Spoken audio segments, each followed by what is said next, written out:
Hey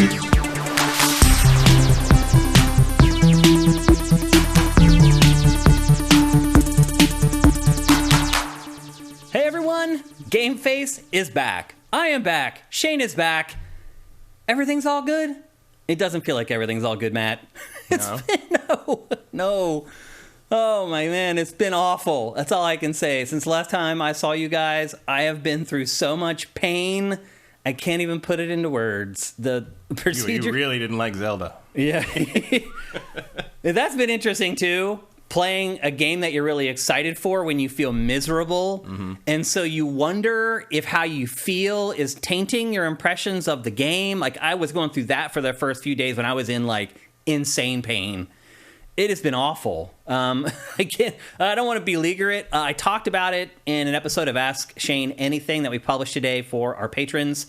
If you want the whole scoop on what's been going on with me, it's there. I don't include it in the episode. It's actually at the end after the bump out because it's pretty graphic what I've been going through. And I know some of you guys don't care or don't want to hear about the gory details of what's been going on. So it's tucked at the end of the episode for those who do want to listen to it. I do want to say thanks to everybody who has been patient waiting for this show to come back, waiting for me to come back. I'll be honest with you, I probably shouldn't be doing this right now. Like, I still don't feel great. I still have a lot of pain.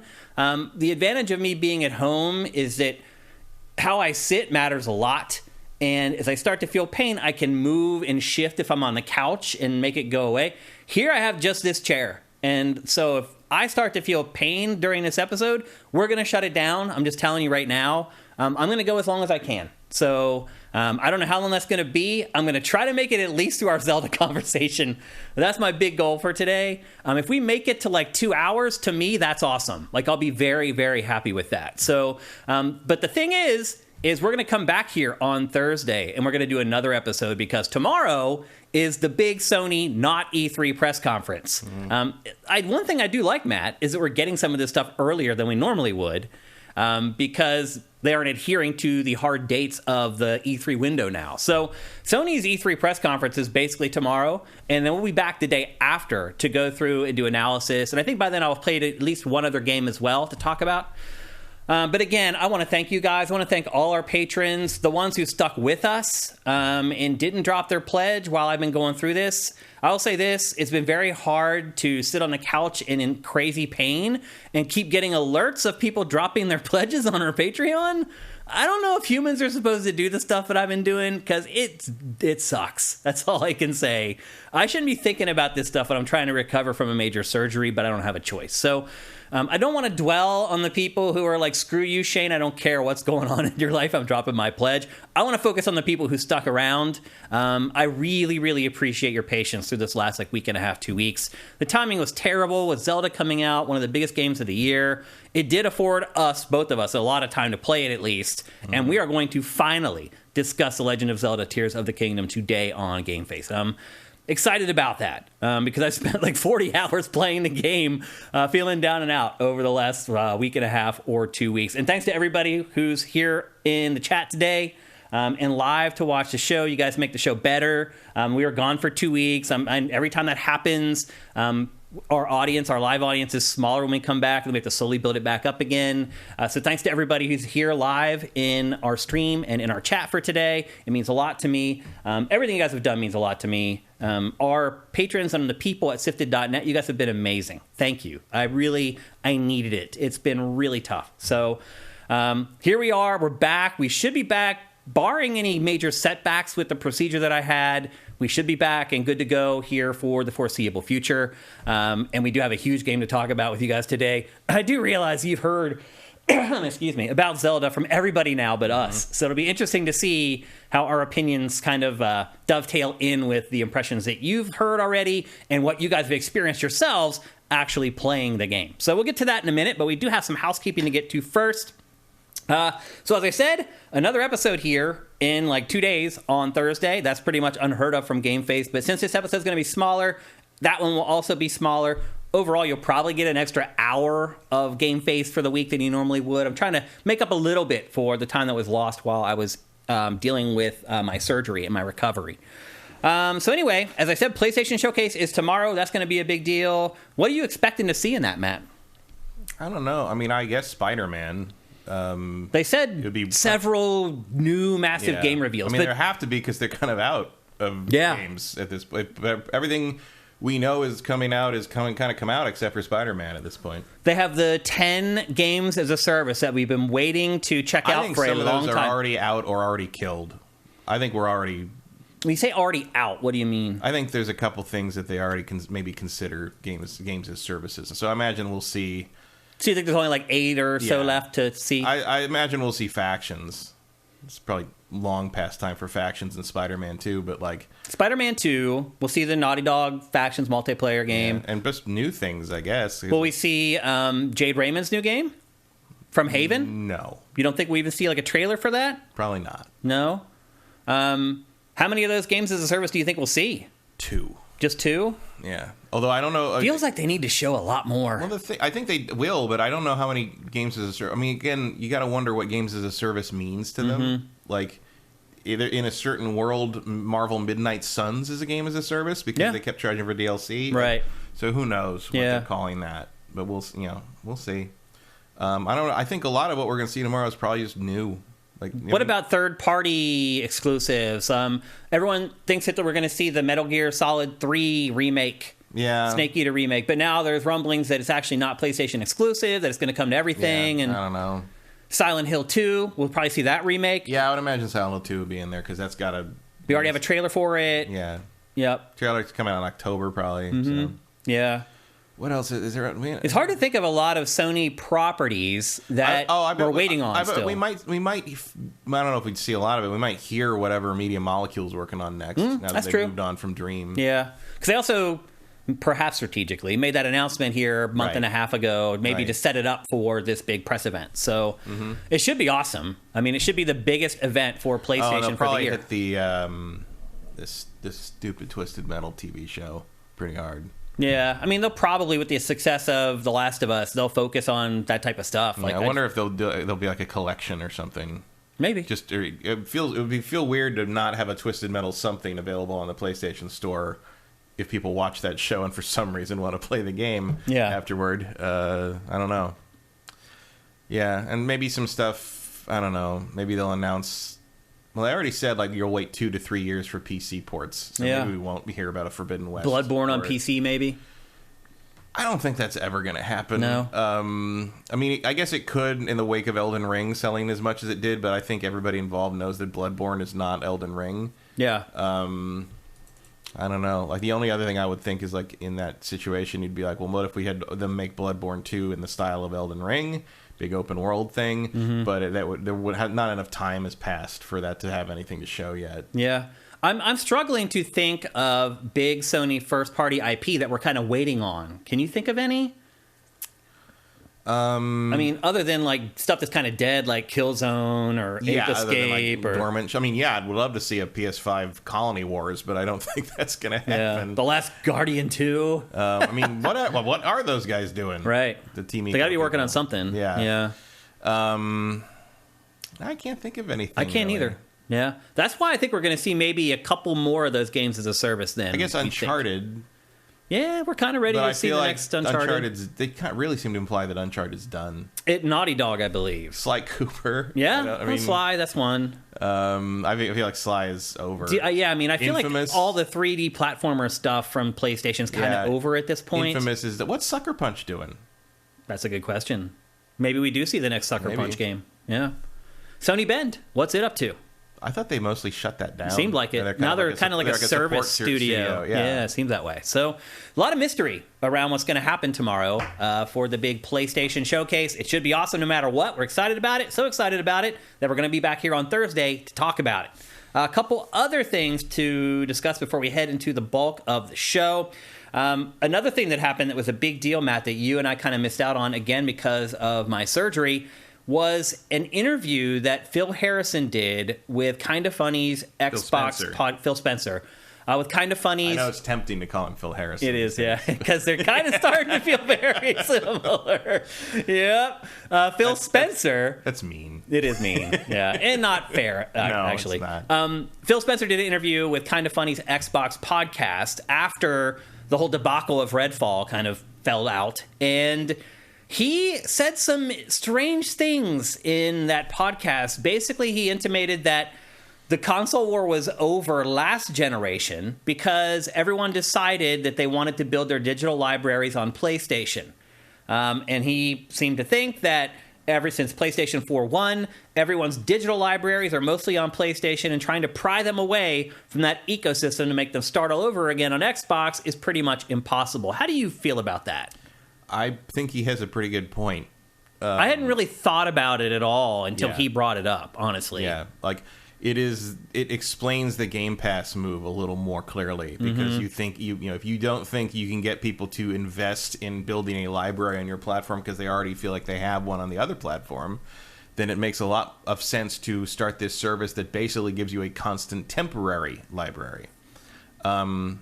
Is that a winning strategy? I don't know. Yeah. But it does.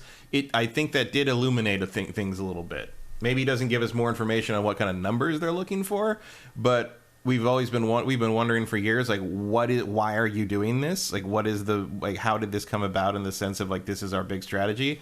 And if they really believe that you can't pry people out of the PlayStation ecosystem, and they probably have a point, yeah, okay. It felt to me like he had a defeatist attitude across the board. Because then he went on to say that, like, no matter how good games we make, like, it doesn't matter. We have no chance of winning. Do you believe that? Yes. Really? See, I don't. I think you can make a game that is so good. I mean, I think hypothetically, yes. I do not think they have the capability. They have the capability. I'm starting to agree with that, Matt. Yeah. Like, these studios are not turning out the high-quality products that we had anticipated. And they're creating volume. They're not creating quality. Yeah, I was gratified to see that a lot of other places and industry types were starting to come around to my version of things, where, like, Redfall doesn't actually matter, but Starfield's got to be good, or that's the it might be that's the dead canary in the coal mine. And also to my point before, I was talking about this after after this interview with a couple of my friends who are not like hardcore gamers, but they are gamers. They buy games. They play games. They know the industry. They follow industry. They've been to E3 a few times. That kind of thing. None of them knew what Redfall was. Didn't even hear of it. They had no idea that Redfall was. They didn't even know it existed. No one knows what Redfall is. I mean, it doesn't matter that Redfall fell flat on his face. Man, I mean, I'll be honest with you. I think we fall guilty of this a lot of the times. We live in this bubble where we are so tuned in. I mean, if you use Sifted, you are tuned in, bro. Yeah, but I try to be aware of. It's hard though for us to separate ourselves from everybody else, and I think that is actually a sign of the better critics, are the critics who are able to create that separation between themselves and reality. But I said at the time, like, Redfall doesn't matter. Redfall is, it's just not. It never hit critical hype mass. It's it just like matters it's like that new Pixar movie. Do you know there's a new Pixar movie coming out in a month? Yeah, I do, but most people don't. Most people do not. Well, man, they're putting it up against like Flash, which is going to get buried. But it's like it matters. It's a weird one. You decide to push. Yeah. And so I don't know. Like, Redfall just didn't penetrate, and some of that might have been like they knew. Yeah. They knew this was not going to be breakout hit. It's like gaming Twitter, basically. It's like it's a group of people that are detached from reality, and I'm a part of it. We're all a part of it. We're so into it. We know so much that we almost. We have a paralysis by analysis sometimes. But it's just, you got to remember that when it comes down to people that are deciding, the critical mass of people deciding to play something like Starfield, which is going to be advertised on like NFL games and shit.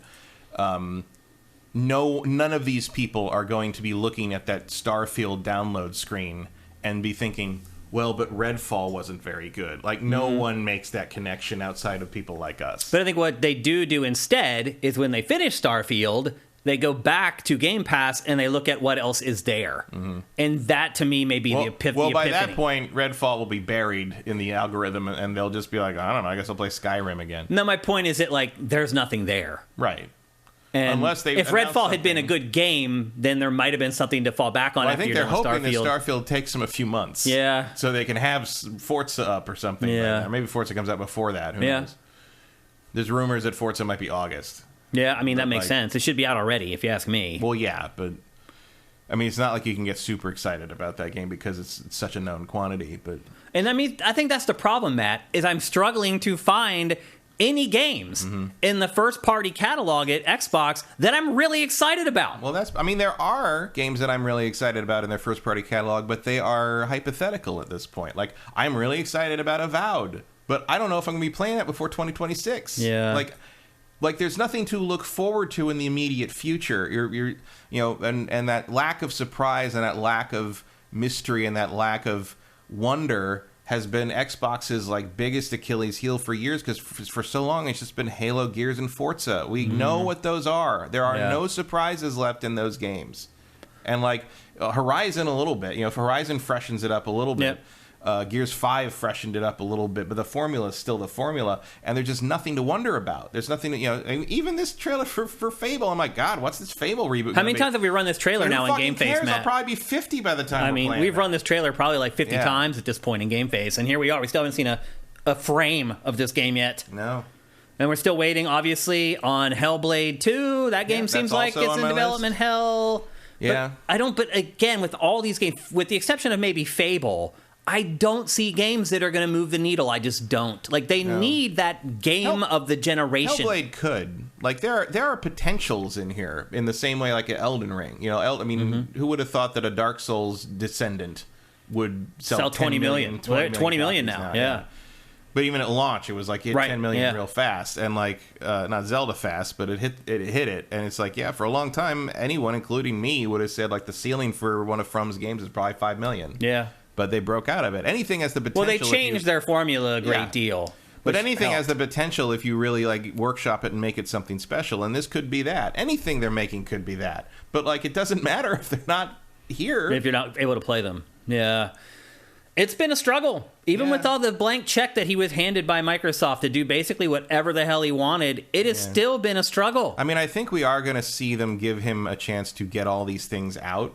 At least the main wave of them, I think. But you'll see Starfield, you'll see Hellblade, you'll see Avowed, and I think if the needle hasn't moved by the time Avowed comes out, because I'm guessing Avowed will be out before Fable, I think you're going to see some shakeups at that point. Because Xbox hardware is starting to falter, no one's buying the console anymore, and look, we totally get it. That's not Microsoft's goal. It doesn't really care how many Xbox Series consoles it sells. It wants people to subscribe to Game Pass, but it's still a metric that you can follow that tells you how they're doing. And console sales for Xbox have fallen when they should be going up, because now they can manufacture as many as they need to. Although you still can't get them. Really? Yeah, you can order like the bundles. Like you can get like the Diablo bundle like pretty easily. If you could probably go pre-order that at Best Buy right now. But if you just want to walk into a store and get a regular Xbox Series X, I haven't found any. Yeah. Like it's not out there right now, and PlayStation is. Yeah. It's weird. I mean, maybe they're not. Maybe it's just because they know there's no demand, so why bother pushing the shipping? I don't know. Or maybe nobody's ordering them. Who knows? Yeah, it's hard for me to see a pathway to where Xbox becomes competitive. Yeah, I mean, I think they had a shot. There was a potential. There's a window there. There was, and I think they've missed it. It's like even the Activision Blizzard deal at this point, it's like they've had to neuter the deal and make so many promises that doesn't even have any teeth anymore. Is there even any vigor in the deal? If you really want that to matter, Call of Duty's exclusive Xbox now. Yeah. Why would you buy Activision Blizzard and give away Call of Duty? I mean, maybe they've done the math and they're like, you know what? At least for the first couple years, we'll make more money if we keep selling it on PlayStation. I don't know. I don't want to give Donald Trump any credit, but when he says that the winners in business are killers, he's not. He just thinks he's one and he's not. That's the problem. But he's not wrong there. Yeah. The killer move on that was we're taking Call of Duty, and if you want to play Call of Duty, you got to own an Xbox. I still don't understand that. I mean, it makes no sense to me at all. So, if you're going to spend that kind of money, you're not getting the crown jewel. It's just bizarre to me. So even if that deal goes through, that's not going to bear fruit for years from now. It's just, it feels like this gen's over at this point. Maybe the next generation, they actually have a chance. I kind of thought they might have a chance this time, but I mean, here's the thing. I don't think they ever have a chance at this point. Yeah. I don't know how you catch up to what the engine or even Nintendo at this point. I mean, Nintendo's dominating too. So. Yeah, I don't think anyone having a Switch stops them from buying a PlayStation or Xbox. But the next Switch, it might. No. I don't know. I don't believe for one second. I mean, even if it's low rent 4K console, it's not going to be 4K. You don't think? Still, it won't be 4K. No, I don't think it will be. I mean, you're right. It has to be a handheld. And handhelds that run in 4K are like $700, and Nintendo will never ever release a $700 handheld. Well, Nintendo knows nobody's buying. I mean, I would, but like nobody's buying that Switch successor to play it in 4K on a TV. They want a Steam Deck, basically. Yeah, and they're at least $500. Yeah. So, but like, no, I maybe it can do 2K. I don't see that. They're going to use ancient hardware again because that's what they do. I mean, it works. It works. Yeah. I mean, if they hadn't sold 120 some million Switches, they probably would have. There are moments in the new Zelda game where it feels like I'm playing an N64 game again with a frame rate, but no one fucking cares. Sometimes you walk outside and it just goes like into a frame. Like, oh my god, frame slideshow. It's really crazy. But you're right. It's going to sell 30 million copies, and no one's going to complain about the frame rate. So, I mean, we can begrudge Nintendo all we want. It ran at 20. No one cares. Yeah. I don't care. If the game's any good, nobody cares. It really does feel like graphics are overblown as far as importance with the majority of players. Yeah. And again, that's another one of the things like you're talking about, like with the weird core bubble that just talks about frame rate all day, and then you talk to some and watches Digital Foundry's videos. Yeah, but you talk to people that really make these things. The people that make these a 10 million seller instead of a 3 million seller, and they don't even know what the fuck you're talking about. They don't even notice frame rate drops. No, they don't. Nope. They might even... They may think it's on purpose. Or they might even notice, like, oh, I had trouble in this fight because it didn't work right. I'm like, yeah, because the frame rate kept dropping. Oh, the what? The what? They know that something went wrong, but they don't know what it was. Yeah. They don't have the language for it. Yeah. So it's really, I think, sad to see what has happened with Microsoft and Xbox here. I really felt like they had an opening. And yeah, but I mean, it depends, like, what they're after. If they're getting what they want... I don't think they are. I don't know. Like, how? I mean, it's hard to tell from this because we don't know numbers. We don't know actual revenue. Like, it's possible to just exist as a second banana in that market and still be profitable. Yeah.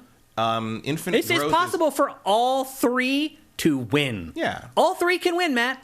All three of them can make money. And I think it's positive that you're seeing him kind of admit that, like, our goal is not to unseat Sony because we don't think we can do that. Yeah. So that's more realistic. I think that might have been the hardest thing for Xbox fans to hear. Yeah. I mean, I like Xbox. I've always liked Xbox, but like, I like them all. I don't care who's selling the most. I don't either. I don't care. I just hope they all turn a profit so they can all keep making games. I would like to not see Xbox go away. Yeah. Like, that's all I care about. Yeah. Like, I'd like the three of them to remain in the market. To compete with each other, to push each other to be better. I agree. So, I mean, here's the thing. Microsoft has deep pockets, which is what put Phil Spencer in a position to be able to do this in the first place. Xbox is not going away. Microsoft is committed to it. The good news is, if one of the three were going to go through this, Microsoft is the one that can go through it. It can afford to make mistakes and lose money and say, oops, we messed up there, but that's okay, we'll pivot. Of the three, it's the most capable of doing it. So I guess if you look at it that way, maybe this is best case scenario right now. I don't know. But it's disappointing. I hardly ever play my Series X anymore. It just sits there. Like, I have now, my PlayStation 5 has become my daily driver 1,000%. Like, I still use the Xbox more. Yeah, I haven't recently because I've been playing Jedi Survivor on the PlayStation and Zelda on the Switch. Yeah. But no, I use my Xbox, I'd say 70% of the time. Yeah, I use it 5%. It's purely because of the storage space. Yeah, that's bigger hard drive. It made a difference in the end, didn't it? It did. I still like the controller better. Like, I do not. I like the DualSense. I like the DualSense the best of any PlayStation controller, but I still don't like it as much as the Xbox controller. I don't like the Rumble. I have the Elite controller, and I think the Rumble in it sucks. Oh, the Rumble sucks. Yeah, it sounds like a whiny. And it's so loud. It sounds like a door opening. It's so weird. You're like, what? This should be better. Absolutely, that should be better. Let's see. A couple other housekeeping things before we get going and start talking about Zelda here. This week, Epic Game Store announced that if you buy anything from Epic Game Store, you get 5% back. So why doesn't everything just go 5% on sale all the time? I don't know. Some kind of legal mumbo-jumbo would be my guess. It is crazy, though, how much money Epic is willing to flush down the toilet to try to take over Steam. It is really crazy. Like, they give away 2 games a week that they have to pay for. If you go and claim those free games at Epic Game Store, Epic has to pay for those games. At a discount, obviously. They've worked out a deal. But they have to pay for those games, and they've been doing it ever since they launched. And now they're giving back 5% on everything you buy? Well, luckily, they have Fortnite money. So. Right. That's what I'm saying. It's crazy. Like, even Valve has more money than God. Mm-hmm. Like, it's probably sitting there like, damn, okay. Like, all right. Yeah, you guys want to play ball. It's pretty crazy. But anyway, if you're a big Gabe's PC... next yacht can lose the gold trim, and we can do that, too. Yeah. Yeah, if you're a big PC gamer and you have not used Epic Game Store yet, what are you waiting for? They just gave away Death Stranding last week. Mm-hmm. Like, they're starting to give away, like, huge games. Again. Yeah. Because I already had Death Stranding from one of their giveaways like a while ago. Like, seriously, you should be checking it out. Like, I'm not saying pull yourself away, because that's the other thing. Valve is a lot like PlayStation. Like, everybody has their library on Steam. Mm-hmm. So trying to this is what you have to do to drag them away. Right. We're seeing Epic show you what it believes it has to do to drag people away. It works sometimes. You know, like I played Death Stranding on my new computer because I wanted to see what it looked like. The only reason I was able to do that is because I gotten it free on the Epic Game Store, because I ain't paying for that shit again. Nope.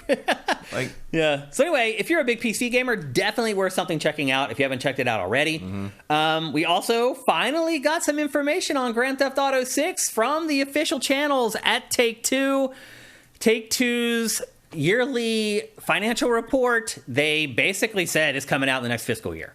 And people were like, oh, I don't know, the wording is kind of ambiguous, but then they gave the projections for revenue for next fiscal, and it's absolutely Grand Theft Auto 6. There's no way they would ever generate that kind of money without Grand Theft Auto 6. We're talking by March 2025. By then, yes. Probably then. Probably exactly then. Yeah. That's first couple months. They are traditionally March games, if I remember right. First couple months of next year, like probably in around less than a year, we're going to be playing Grand Theft Auto 6, which I think most people will be surprised by. I don't think people thought it was going to come that quickly.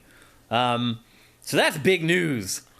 I mean, that's a year earlier than I previously said. Yeah. I think when we first started hearing rumbles about it, I'm like 2026. Yep. Well, now, I think we were saying 2025 at the earliest, but probably 2026. So. I mean, it's coming in early 2024. 25. No. Next fiscal year. Fiscal year of 2024 is March next year to March 2025. No, it's coming before, less than a year from now. The game is coming. They wouldn't talk about fiscal 2 years from now. They're talking about next year. Next fiscal year is March next year to March the following year. No, they had just wrapped the fiscal year. The current fiscal year goes to March next year. Okay, that may be true, but it is coming in the next year. That's the news. Disagree. That's what everyone's reporting. They're misinterpreting that. Okay. If everybody misinterpreted it. Yes. If in May 2023 they said next fiscal year this game is coming out, they mean fiscal year 2024, which means the fiscal year that starts in April 2024 I understand what you're trying to say, and goes to 2025. But that's not the way people translated it. They are wrong. I don't think they would bring it up in their financial report. I think they would, because if that is really soon. That's 2 years. That's a long time. That's a whole development cycle for some games. If I was like, hey, by the way, if I was having a fiscal report, and I could say in less than 2 years, we are releasing the next installment of the biggest selling game of all time to my shareholders, I would do that. I mean, I understand. I'm not saying like it would be dumb to announce it 2 years early. We all knew it was coming anyway. But I'm just saying, like, the way everyone interpreted it is coming out before like March of next year. Well, I will say that they all interpreted that wrong. Okay. As someone who has been in a lot of those meetings. So you're saying maybe we shouldn't be that excited then? I mean, I'm saying being excited it's going to make it by March 2025. That's pretty good. A long ways away. It's a long way away, but it's better than I thought. What else? Ubisoft, in trouble. We know that already. It's been in trouble for a while. It can't get games done. It can't get games out into the market, so it can't make money. Ubisoft shared on its financial call you ever forget that Ubisoft is a thing these days? Yeah, it's because they're irrelevant at this point. Yeah. But anyway, Ubisoft announced that it's beefing up the development teams working on Assassin's Creed by 40%. And there's already like 1,500 developers working on Assassin's Creed. Right now it has like 5 or 6 Assassin's Creed games in development at once. So, I mean, it makes sense that they need to staff up. Well, there's rumors that Star Wars game is coming sooner than we think. Yeah. I don't know if I believe that. But yeah, from Ubisoft Massive, right? Yeah. Project Helix. Yeah. Yeah, that was another rumbling this week, that game is like less than a year away as well, that it might be coming before like next March. Do you think I wouldn't argue with that, but like... Yeah. Do you think this is the right move by Ubisoft to put all its cards on Assassin's Creed? I mean, you got to put your cards on something. I think it's the right call. Probably. I mean, it's their most proven IP right now. I think it's one of the IP that they have that people still believe in and can rely on. It's certainly one of the only things they could talk about that I would perk up about. Yeah. Not because I have a super... it's just... I love Assassin's Creed, and there's a very few games in that giant sprawling franchise I don't enjoy, at least to some degree. Yeah. So yeah, you can talk about a new one, I'm interested. Mirage sounds interesting.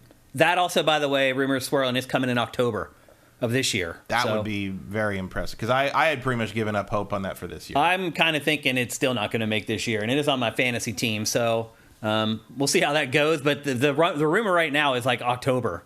I'm Assassin's Creed. Super in favor of that. Yeah, and I'm also in favor of what Ubisoft is doing. Like, if you had to double down on one of your franchises, I think they chose the right one. I don't know what else they have.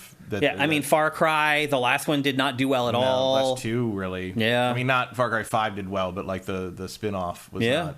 Yeah, so a lot of the strength of its IP is waning. They've been working on this reboot of Splinter Cell. That disappeared, but do people care that much about Splinter Cell? I don't know that they do. I've been saying nobody cares about Splinter Cell for a long time. Because every time it's like, oh, Splinter Cell. I'm like, no one fucking cares. The Prince of Persia, Sands of Time remake. That just vanished into thin air. Also, the Watch Dogs, the last Watch Dogs. The advantage of Assassin's Creed is that you also pretty much reinvent it every time, because the setting changes, the characters can change. Like, you're not stuck with anything like that. It doesn't feel repetitive. Yeah. So like, if the Mirage doesn't work, you still got the Japan one in the wings. You're although apparently that one is having some problems. The smaller ones that they're working on. Yeah. No, then there's the one. The Japan one is big. The Japan one is like. Oh, it is. The Japan one is a bigger project. Oh, it is. I thought it was more one of those little indie things. Okay. No. And then there's the one that's set in like witchcraft or whatever. That's really smaller unique. Project. Oh, really? I think that looked like the most interesting one. It does.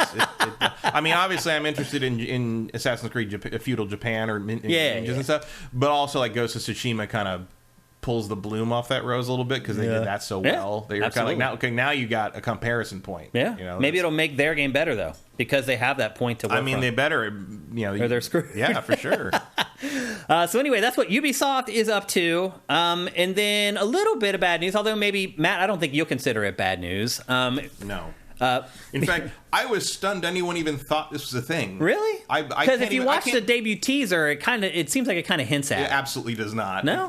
I'm literal. When I read this, I was like, I cannot believe you asked them that, you fucking weirdos. Well, Insomniac answered, and a lot of people thought that there might be cooperative play in Marvel's Spider-Man 2, and Insomniac jumped in to shut that down and say there is, in fact, no cooperative play. No, I can't believe anyone thought that. Well, I think people just thought it because this whole trailer is two Spider-Men. Right, but you're just going to switch between them like you did before. Yeah, but I mean obviously Miles wasn't Spider-Man yet in the first one. Yeah. But no, you'll just be able to switch between them.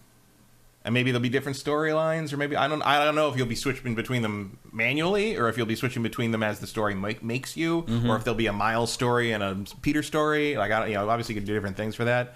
I mean, I can see where people might think it might be possible.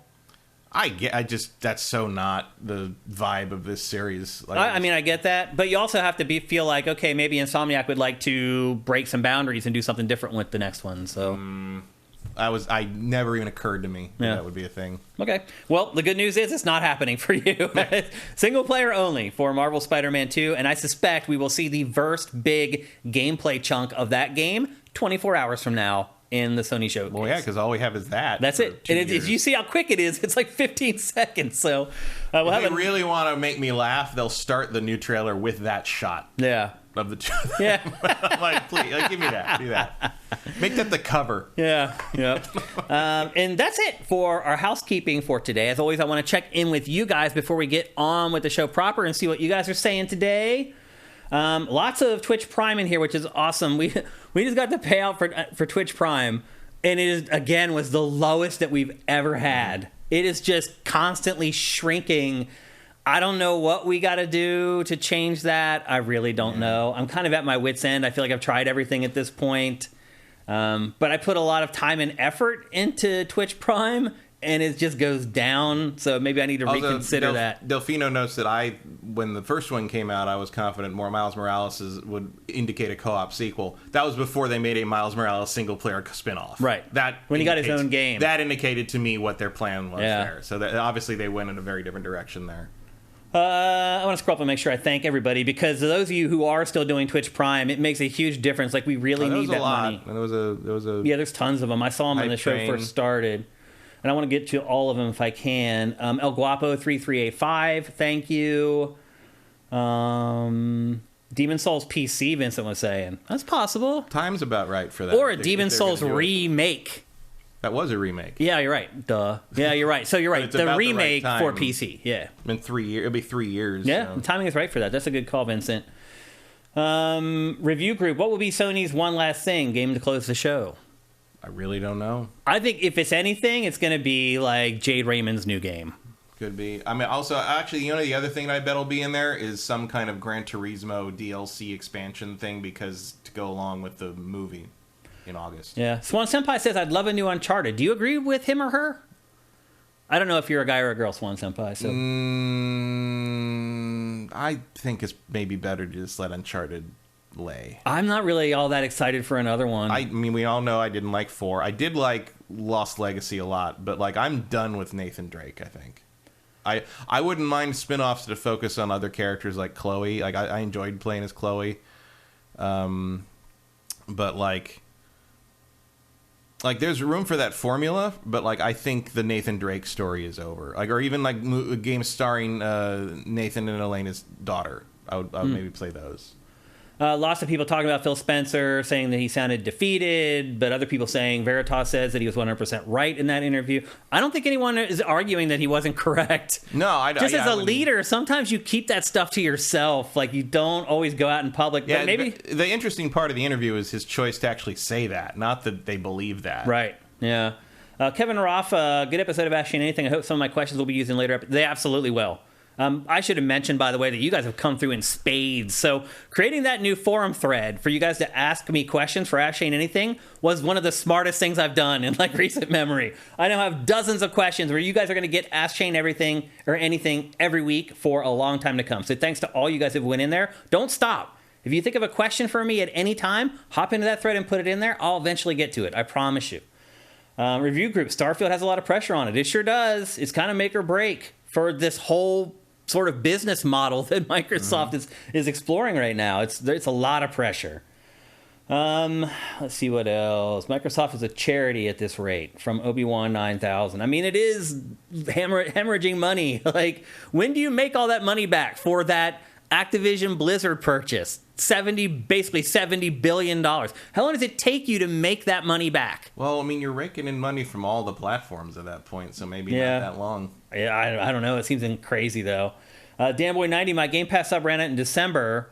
Not sure when I will resubscribe. I think there are a lot of people like you, Danboy, who are just like, I dropped it and I don't miss it. I haven't even used Game Pass, and I played that one Detective Metroidvania like a couple weeks ago. That's the last time I even booted up Game Pass. The Last Case of Benedict Fox. Oh, that. That's right, yeah. I already forgot about it. Cinetyke, I don't imagine Xbox removing Call of Duty from Sony too much money to lose. That's the equation, though. It's like, if you take it away from Sony, you lose that money. But how much more do you make now that people have joined the Xbox ecosystem because they want to play Call of Duty? And apparently they just don't care. Like, like you said, they don't care about pushing the hardware. Yeah. We need data to know what the right answer there is, and we just don't have it, and they're never going to give it to us. Fire Native 4K on the dock. People are, I guess, questioning whether the next Switch will have 4K at all. It would be crazy if it didn't, but I also wouldn't be surprised if it doesn't. Crazy is kind of what Nintendo does. The Abrams $700 handhelds aren't pushing 4K. Yeah, they are. Not with all the bells and whistles, but Steam Deck games will play in 4K. The Asus ROG games will play in 4K. They're around $700. You do need to buy the more expensive ones. You'd have to output them for that. I mean, there's no reason to do that on a screen that small. Yeah. El Guapo says, if the next Zelda runs on the same hardware 5 years from now and is still as amazing as Tears of the Kingdom, it's all good to me. Okay. We'll get to that. Yeah, we're going to talk about that next. AJ the Legend says, graphics matter till they don't. Let Spider-Man 2 look terrible and watch the backlash. Right. If Spider-Man 2 comes out and it performs like Tears of the Kingdom, let's see how much everybody's cool with that. That's a really, really good point, AJ. That's really good, man. The old Zelda bump is strongly in play right now. I can't wait for 9 months from now when we can actually talk about the flaws. And people actually will be honest about the game. Yeah. The shortest Zelda grace period for that ever was Skyward Sword. It only took 4 months for people to start admitting that game sucked. Yeah. Furax says Shane is wrong. Based on latest report, the fiscal year thing. Oh, at least in the fiscal year of 2025. I didn't read that at all. Interesting. Mm-hmm. So we have a long way to go, man. Yeah. A long way. I don't know why they even brought it up then. Purely to excite the shareholders that a big bump was coming in less than 2 years. That's all. Furax 75. Funny how Shane and Matt always end up fighting about technical details. Huh? I don't know what that means at all. I think it meant the fiscal year distinction. Technical details, huh? Okay. We both agree on what a fiscal year is. Yeah. We're disagreeing on which fiscal year they were talking about. Right. Yep. That's not a technical detail. That's just interpretation. Yep. Let's see. People asking how I'm feeling. You have to watch the opening of the show. I talk about it at the open. I don't want to beleaguer it throughout the whole episode, but I do mention it at the beginning. Furax75, thank you for Twitch Prime. One Supermaster Gamer, thank you. Corey Film, thank you. Very Gooster, thank you. Sound Wizard, thank you. Minority Games, thank you for all the bits. That's sweet. See if we got anybody else here. I think that's it. Console, did I miss last week's show? No, you did not. We haven't had a show for a couple weeks because I had surgery and I've been recovering from it. And again, for those of you who joined late, this show is not going to be the usual 3 hours. It's going to be shorter because I'm already sitting here after, what has it been, 30 or 40 minutes? Mm-hmm. I'm already starting to feel a little uneasy. So we're going to get through as much as we can today. And again, we'll be back on Thursday to go through all the Sony stuff, and we'll recap that for you guys. Senpai, will Spidey get delayed because Zelda's winning Game of the Year? No. They do not care about that. Yeah. I mean, you can't buy Zelda on PlayStation 5. No. Well, and also, Game of the Year isn't money. They don't care. They want Spider-Man's revenue this year. They don't care what Zelda's winning at the Game Awards. I mean, let's be honest. PlayStation needs some exclusives, man. It needs to release some first-party exclusives. Even if they had an exclusive every month, it's still who was going to win Game of the Year doesn't matter to any of these. I mean, obviously it matters in terms of a recognition thing, but as a business decision, you would never delay a game to try to win Game of the Year. That's never. No, it's never going to happen. Never. Yep. Vidaraba, thank you for Twitch Prime, man. Games love having the Game of the Year sticker, Swan Senpai, but they don't have to win Game of the Year to do that. No, all you need is one outlet to give it Game of the Year. All you need is a nomination, and that's it. You got there it is. You got Game of the Year edition forever. You get your little icon that you can put on your box, and off you go. Hopefully, it doesn't mean anything. It means some blog on Tumblr somewhere thought you were a Game of the Year nominee. Yeah, Very Gooster says Game of the Year is a branding at this point. Yeah, it's some of the games that have Game of the Year editions. Oh, there's some reaches. Oh, I can't laugh too hard; it hurts. Oh man. I'm in a rough way. Okay. All right. Well, I think we're ready to kick off the show proper. But before we do that, it's time to hear a word from our awesome sponsor, LS Cream. LS Cream is a fine cream liqueur created by fellow gamer and sifter Stevens Charles. It's inspired by an ancestral recipe from Haiti called Cray Mass, and a double gold winner for its original taste at the New York Wine and Spirit International Competition. LS Cream can be enjoyed on the rocks or as a mixer for drinks with its rich blend of fresh cream and neutral grain spirits with notes of coconut, vanilla, cinnamon, and nutmeg. It's great in coffee or to make espresso martinis. To learn more, discover amazing drink recipes, or to track down your own bottle using a handy store locator, head to creamls.com. That's creamls.com. I'll tell you what, Matt. Day 4 of intense pain, I mixed up a drink with LS Cream to take the edge off of it. The other problem, too, is they only gave me painkillers for a few days because they gave me Toradol. They didn't want to give me, opioids or whatever. But the problem with Toradol and the painkillers that are powerful that aren't opioids is they tear up your liver. Mm-hmm. They only let you take them 3 to 4 days. And after that, you got to go on Advil and Tylenol.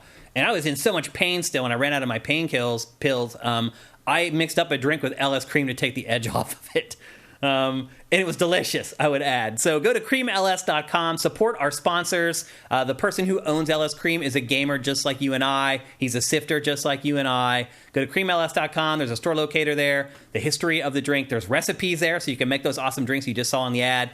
Head on over there to creamls.com. And thanks, as always, for LS Cream for sponsoring GameFace. And with that, it is finally time, Matt, for GameFace to discuss The Legend of Zelda, Tears of the Kingdom. Again, my surgery could not have come in a worse time. And again, I will reiterate, I had to schedule my surgery like last year. They just finally got me in. We didn't know the release date of Zelda even whenever I made my appointment. So I do regret that, unfortunately, it's been a little bit since we were able to discuss this game with you guys. The flip side of it is a lot of you guys have already been playing the crap out of it. And so maybe this discussion at the end, we can go back and forth a little bit and share our impressions with you guys instead of it being a case where Matt and I have already played it and you guys haven't had a chance to yet. But for now, it's our turn to talk about Tears of the Kingdom. I want to structure this, Matt, kind of how we would do our game evals to kind of keep everything organized. So we're going to start with the story, then we'll go into the design, then we'll talk about gameplay, that type of thing. I know it can be hard, but let's try not to like jump to other parts of the game if we can help it. It may be impossible, but we'll try. It's certainly impossible when you play it. It is. That's for sure. First of all, this game, what is this Metacritic average right now? 9.7 or something? 11.2. Yeah, like as high as you can get, pretty much. It's not the number one game of all time. It's not. On it yet. But it might just be because it's not got as many reviews as Ocarina. So Ocarina of Time is still ahead of it? Last I saw, which was a couple days ago. Okay. All right. Let's talk first about the story in Tears of the Kingdom, because to me... because it's at 95, and I believe Ocarina has a 99. Oh, it's at 95, Tears of the Kingdom. Yeah, Ocarina is 99. It is number... There's been several 95s throughout history. Yeah, it's actually down pretty... It's not even on the first page. Yeah. Where are you? Yeah, there's been a lot of them. Okay. We got what we needed. Yeah, so it's like in the 60s. It's in the top... probably 1 percentile of all top games. Top 100. Yeah. But how weird was it? I don't know if you saw that GQ top 100 list. I didn't. They pulled like all the different people in the industry or whatever. And I remind me because people were talking about the Game of the Year thing, like, oh, Arkham Asylum and Arkham City had the most ridiculous Game of the Year version covers because they had text everywhere. No Arkham Asylum, no Arkham City on the top 100. In the top 100. That seems... Shenmue's on there, and Arkham City is not. And I speaking as the person with the signed Shenmue poster, that's ridiculous. That's why I don't read those lists anymore. What was number one? Was it Ocarina of Time? Breath of the Wild. Of course. Okay. Ranked list. Okay. I'm not surprised, honestly. I just thought they might have got it right, but they didn't. Let's talk about... The top 10 is bonkers. Go look it up when you get home. Okay. I don't need to be angry right now, so I probably will just avoid it like I have already. It didn't make me angry. It just made me go, what? Really? Yeah. Okay. These are our peers, Matt, that chose those winners. Well, a lot of them are like developers, and a lot of it's like, oh, you don't get to play all the games. No, because you work too hard. The list is all old classics and modern blockbusters. Oh. That's it. Okay. One of the things that I really found lacking in Breath of the Wild, the game of all time, game of the forever, was that it had no story. If you watch trailers for it, you could be fooled into thinking it had a story. When you actually played the game, it really didn't have one at all. There were, in fact, like 8 cutscenes. Yeah, and they didn't really say much. Now, the only one I remember is the one where Link just stares at Zelda's ass for most of the whole thing, which is like looking for something. Yeah. And I'm like, what are you doing, Nintendo? Yeah. Like, there's no way whoever made that scene didn't know what they were doing. Yeah. Yep. Very weird choice. This one is better. It has a better story. It has more of a story. Yeah, however, I do very much enjoy that Nintendo's refusal to let Link talk means that their solution to the story is to make the story happen away from Link at all times. Like, the whole story in this game has nothing to do with Link except when they mention him. Yeah. It's almost like Link... Well, they always show him from behind when he talks to somebody, so they don't do the weird flappy jaw like they did with Skyward Sword. You just see his arms flapping around instead. But the actual voice cutscenes, like, they take place in another time. Yeah. That Link's not there, so it's just like, oh, so that's the whole main story. And I really enjoy that you see those by, like, and I was right, there's glyphs on the ground to go find a thing in it.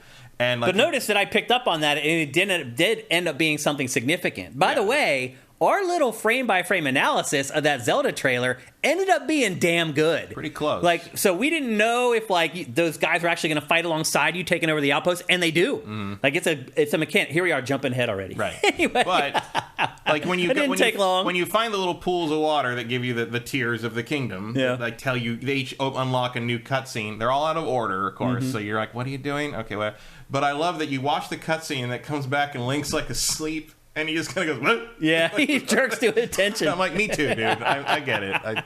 So this is set, is it 5 years after I think it's like 6 or 7. It's so weird that like games like this talk about in years, and because it's like so this I think it's been almost the same amount of time since the first game came out because.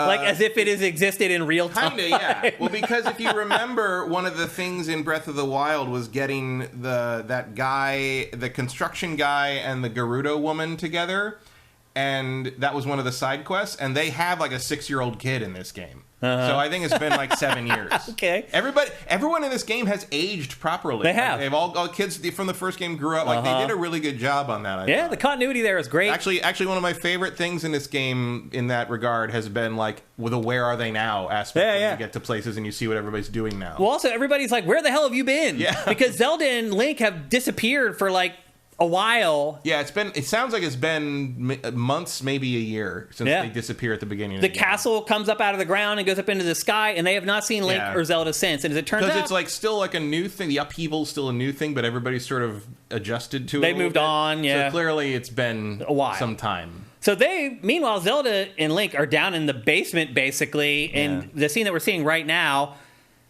it all collapses. Zelda disappears. So we think. Yeah, well, because they find a very nasty mummy. Right. Yeah. Very, very mean dead man. And you do learn some of the back history of Hyrule and things like that. Like, that's kind of, like, speckled throughout the whole game. I appreciated that stuff a good bit. I'm not, like, a timeline expert, so I don't know exactly how it falls in line with... It doesn't. It doesn't? Although I will say, so as it goes on, like, so there's two things. Like, a lot of times the Zelda games, when they do new ones, one of the things they'll do is, like, well... This doesn't replace what happened in the other games, but the other game was a legend of these events, which are really what happened. I've done that a couple times. And like, there's a couple things that, like, there's one scene which is basically a redo of one of the famous scenes from Ocarina, where Ganondorf is kneeling to the king of Hyrule. And Naru or whatever his name is. Right. But of course you don't see the king. Right. And you just see that Zelda's there in Ocarina. So there is maybe an implication that Ocarina is a distorted legend retelling of what really happened in this game. The other thing is the fact that because Zelda is sort of time traveling a little bit, and Rauru says something like, this didn't happen before, they may be using the story in this to try to explain why there's two timelines. Like this might be going so far back. They're saying this is why it splits. Gotcha. And don't forget that they've also said that Age of Calamity, the spin-off Dynasty Warriors game, is not canon to this game. Interesting. But it is canon to Breath of the Wild. Oh. Because this game changes the timeline. Interesting. Okay. And no one really understood what that meant until this came out. And they're like, oh, okay, so this is messing with time, so that is probably what that meant. Gotcha. Okay.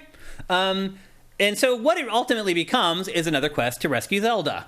Also, she disappears. You're trying to find out where she is. Technically, like 118 years old. Yeah. I forgot that he was asleep for 100 years in the first game. And there's twists and turns that come along with that we're not going to spoil here on the show. Although I realize probably most of you have already got to that point. Some of you may not have. And we are very...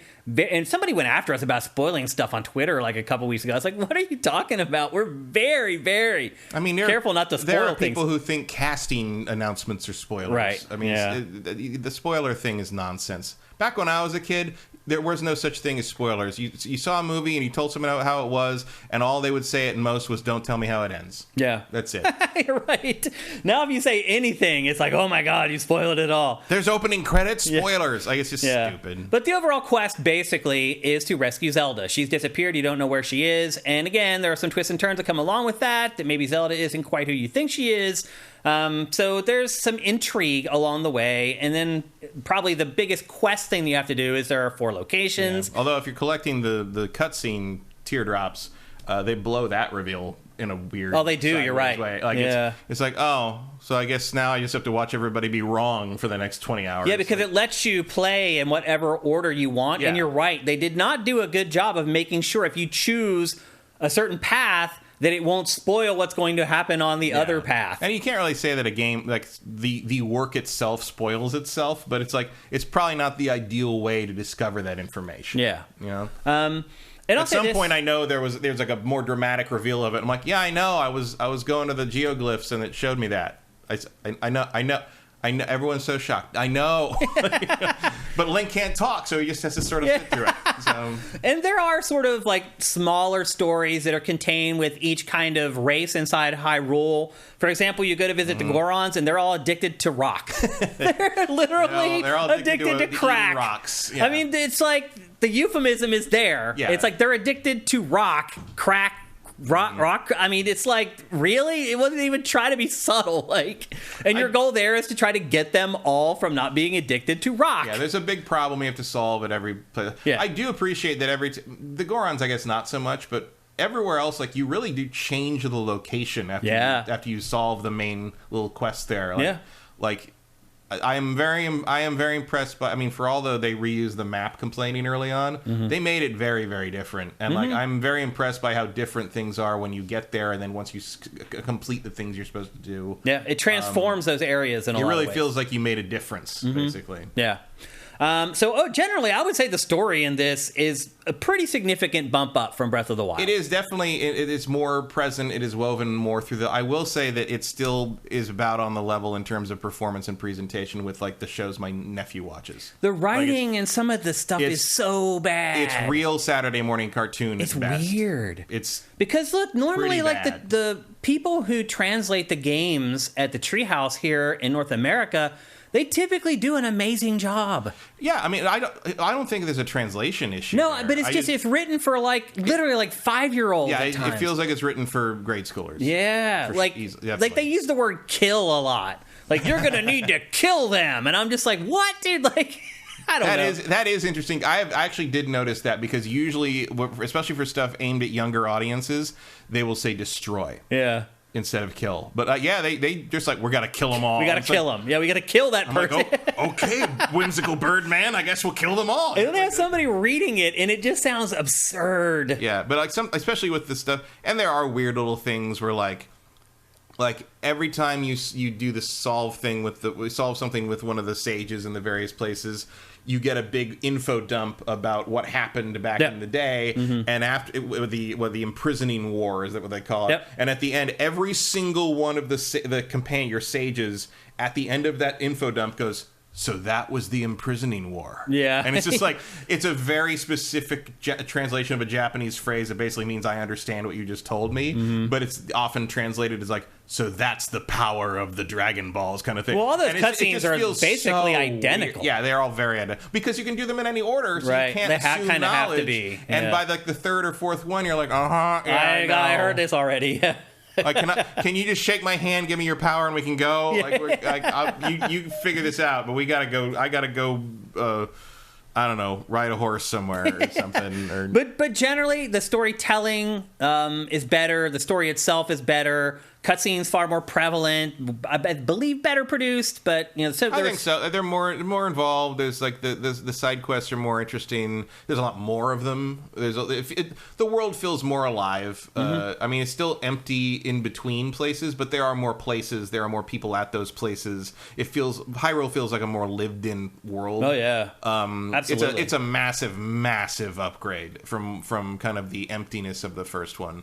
My favorite thing in this game is wandering around the world and exploring things and finding stuff and finding like, oh, there's another stable here. I didn't even know there was a stable here. It was nestled away in here. Finding like, marking a new shrine somewhere and working my way over to it and seeing what new characters or what old characters sometimes. Yeah, you do sometimes stumble into some like, classics. Oh, that's where that guy is. You know? That's very well done, I thought. I think that's a huge improvement for sure. Yep, I agree. Let's talk about the design of the game. Obviously, just like Breath of the Wild, is an open world.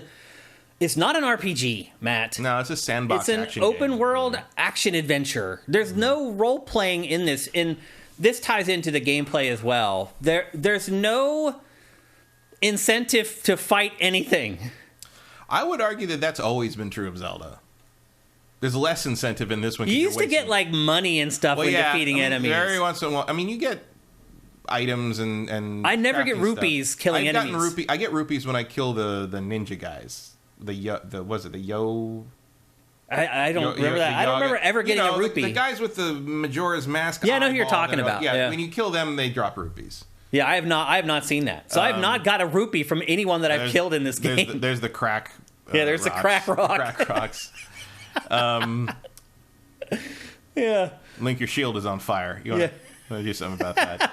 That's another thing. So it's accidentally pulling out the wrong thing at the wrong time and the wrong temperature. It just burns to the ground. Like there's just. We just put it away real quick. Yeah. Sometimes you can. We'll get to that. I mean, I'm sure we'll get to that. But oh my god, the controls in this game. Yeah. What the hell? So this is an open world game, and to what Matt's point earlier, I would say that the open world does provide more opportunities for it to stay interesting. But as we said at the beginning, you can tackle this game in whatever order you want. So at a certain point, you're presented with, here are these 4 territories that you need to investigate. You can go to whichever one you want. And guess what they are? Yeah, you know exactly what they are. Before. Yeah, you know exactly what they are. You know where they are, for God's sake. Yeah, because you've already played the game.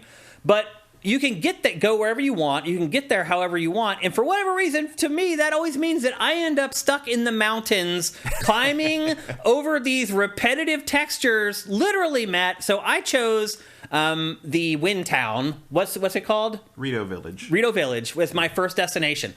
It took me an entire day of playing to get to Rito Village.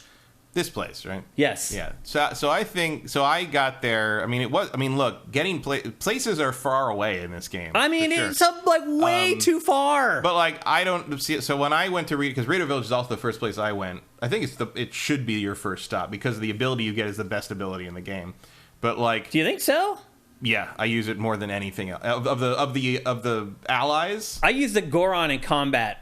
Way more. I use that some, but I have gotten to more places with the wind ability. Because we should bring up what that means, by the way. So after you complete each of those 4 areas, you obtain the power of the leader of that area. You shake their hand and you get a magical ring, and then they're like this little phantom that follows you around throughout the rest of the game. You build up quite a squad eventually. You have 4 along with you. You plus 4 allies that run around with you, and you just basically you tap the A button to enact their power. Wear and tear because they attack. They do, yeah, and they're helpful for the most part.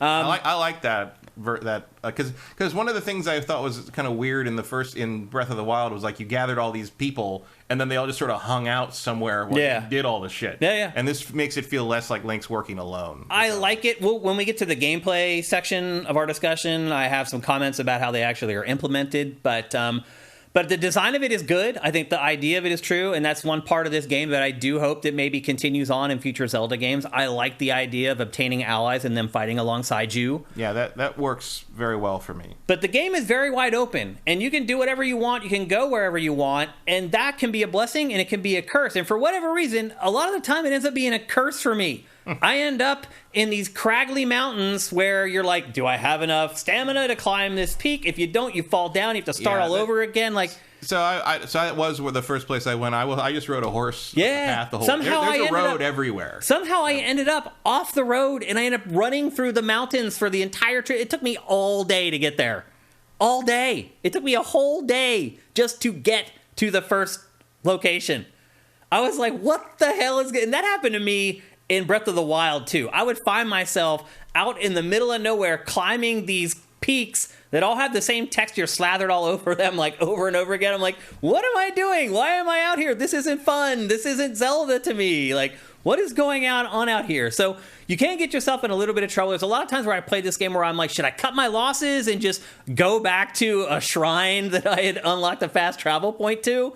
Because that is one thing that's great about this game, is that you can fast travel whenever you want, just like Breath of the Wild. So if you do get out there in the wilds and you're like, dude, I'm tired of climbing mountains, you can always go back to like some other shrine and start over again if you want. Well, and I'll be honest, like I was shocked early on at how little climbing there is in this game. I'll say this, Matt. I have not upgraded my stamina at all. I have max stamina because I was trying to like do exploration. I'm you know me. Yeah, I don't pay you attention. play differently. I do all the exploration. I had the whole map like filled in with all the towers like before I even did like the second ally. You know, I was just like, oh, now I got the wind ability. I'm gonna go figure out how to get to all the towers because that's just what I do. Yeah. In hindsight, I do wish I'd had the Goron with me though. Yeah, he would have helped. It made it a little easier. Yeah. No. So I can't prove this because I haven't finished the story yet, but from what I've seen so far, I don't think the main quest makes you climb anything that would take more than the standard stamina wheel. It doesn't. I have not. So you prayed. Which is good. Yeah, it's awesome. Again, a really big improvement for me personally. So you can go to the statues and pray if you have enough of the there's so many things to collect in this game. I can't remember the names of all of them. From the shrine, the light something. Yeah, something of lights. Light. You complete a shrine, you get one. And if you collect 4 of them, you can go to the statue and pray, and you can choose to either upgrade your health and get a new heart container, or you can choose to upgrade your stamina. I have not upgraded my stamina at all, and I've been able to adventure wherever I wanted to. I also upgraded the stamina first. Oh. Because I knew something was coming. Oh. Interesting. What was that? I'm not going to... I'll tell you after. It's a spoiler? Oh, okay. I'll tell you after. How did you know beforehand? Because I got spoiled on Twitter, but I'm like, I'm glad I know that. Well, I'll be honest with you, Matt. Again, put it this way: there is a way to swap stamina upgrades and heart upgrades. Yeah, I know that. I found that. There's a reason that's in the game. Oh, interesting. Okay. So anyway, I have not upgraded my stamina at all. It hasn't mattered. The base stamina that they give you is enough. That's all you really need to play through the game, which I like. Like, I hated the stamina meter. I also have not come across any areas where it was like raining and I was slipping down the rocks. I don't get, because you still fall down the rocks when it rains. I haven't come across that at all. I have had that happen constantly. I haven't had an electrical storm where I got electrocuted. I haven't gotten electrocuted because I take my metal stuff off. But like, the instant a lightning storm hits, all my Hylian shield starts glowing. Yeah, I haven't come across any of that, but Matt has. So it's there, but I guess it's just less frequent than it used to be. A lot of the stuff that was a constant presence in the first game has been made more intermittent. They have dialed it back, They have listened to fans in some ways, but not always. Mm-hmm. That's Digital Reflex is right. The falling from the rain happens in the jungle. That's the first place I got where I really became a problem. Oh, okay. I haven't been there yet. So there you go. The jungle was wetter. I guess. Yeah, I've not slipped climbing at all, except for one cave that I went into that it was very specific that this is slippery. The caves that are with the dripping, they're the worst. They're made to be that way. But also, I mean, there are 2 different things you can use to make elixirs that let you stick to water, to wet ground. So they put in a number of ways to mitigate that. Yeah, those elixirs aren't 100%, by the way. They help, but they're not 100%. You will not slip if you climb slow. If you try to do the jumping, you'll still have a chance of sliding. Yep. Which is hard for me because I'm impatient. Yeah. So this is an open world game where you can go anywhere and do whatever you want. It's very strange because the day before the game came out, there was an interview published with the developers of the game where they asked them if there are Zelda dungeons in Tears of the Kingdom. And the developers said yes. The developers were lying. That is a lie. Yeah, there are no dungeons. That is a lie. They might have been trying to... How do they not know what people are talking about? They might have been trying to count the temples as dungeons, but they are not. But those were in Breath of the Wild. I mean, they're a little more like Zelda dungeons than the where the divine beasts were, but they are still just like not really solve one room of thing. Well, I mean, you want to get into this thing now because like I got some thoughts. Yeah, there are no real dungeons in this. No, it is a huge disappointment to me. Like, and I will take you one step further. There are no real puzzles in this. Not game. a lot. There are obstacle courses you solve with the kludgy method of I'm going to build something and get over the thing. But there are no puzzles. No, they're not. In this game. Yeah. Which I'll be honest with you, I didn't miss that much. But I do. Well, I missed it because I missed the dungeons, and that's where you would typically get the puzzles. If all the open world and the sandbox of the main world were all that stuff, and then but we had 7 to 9 solid puzzle box dungeons. Because here's the thing.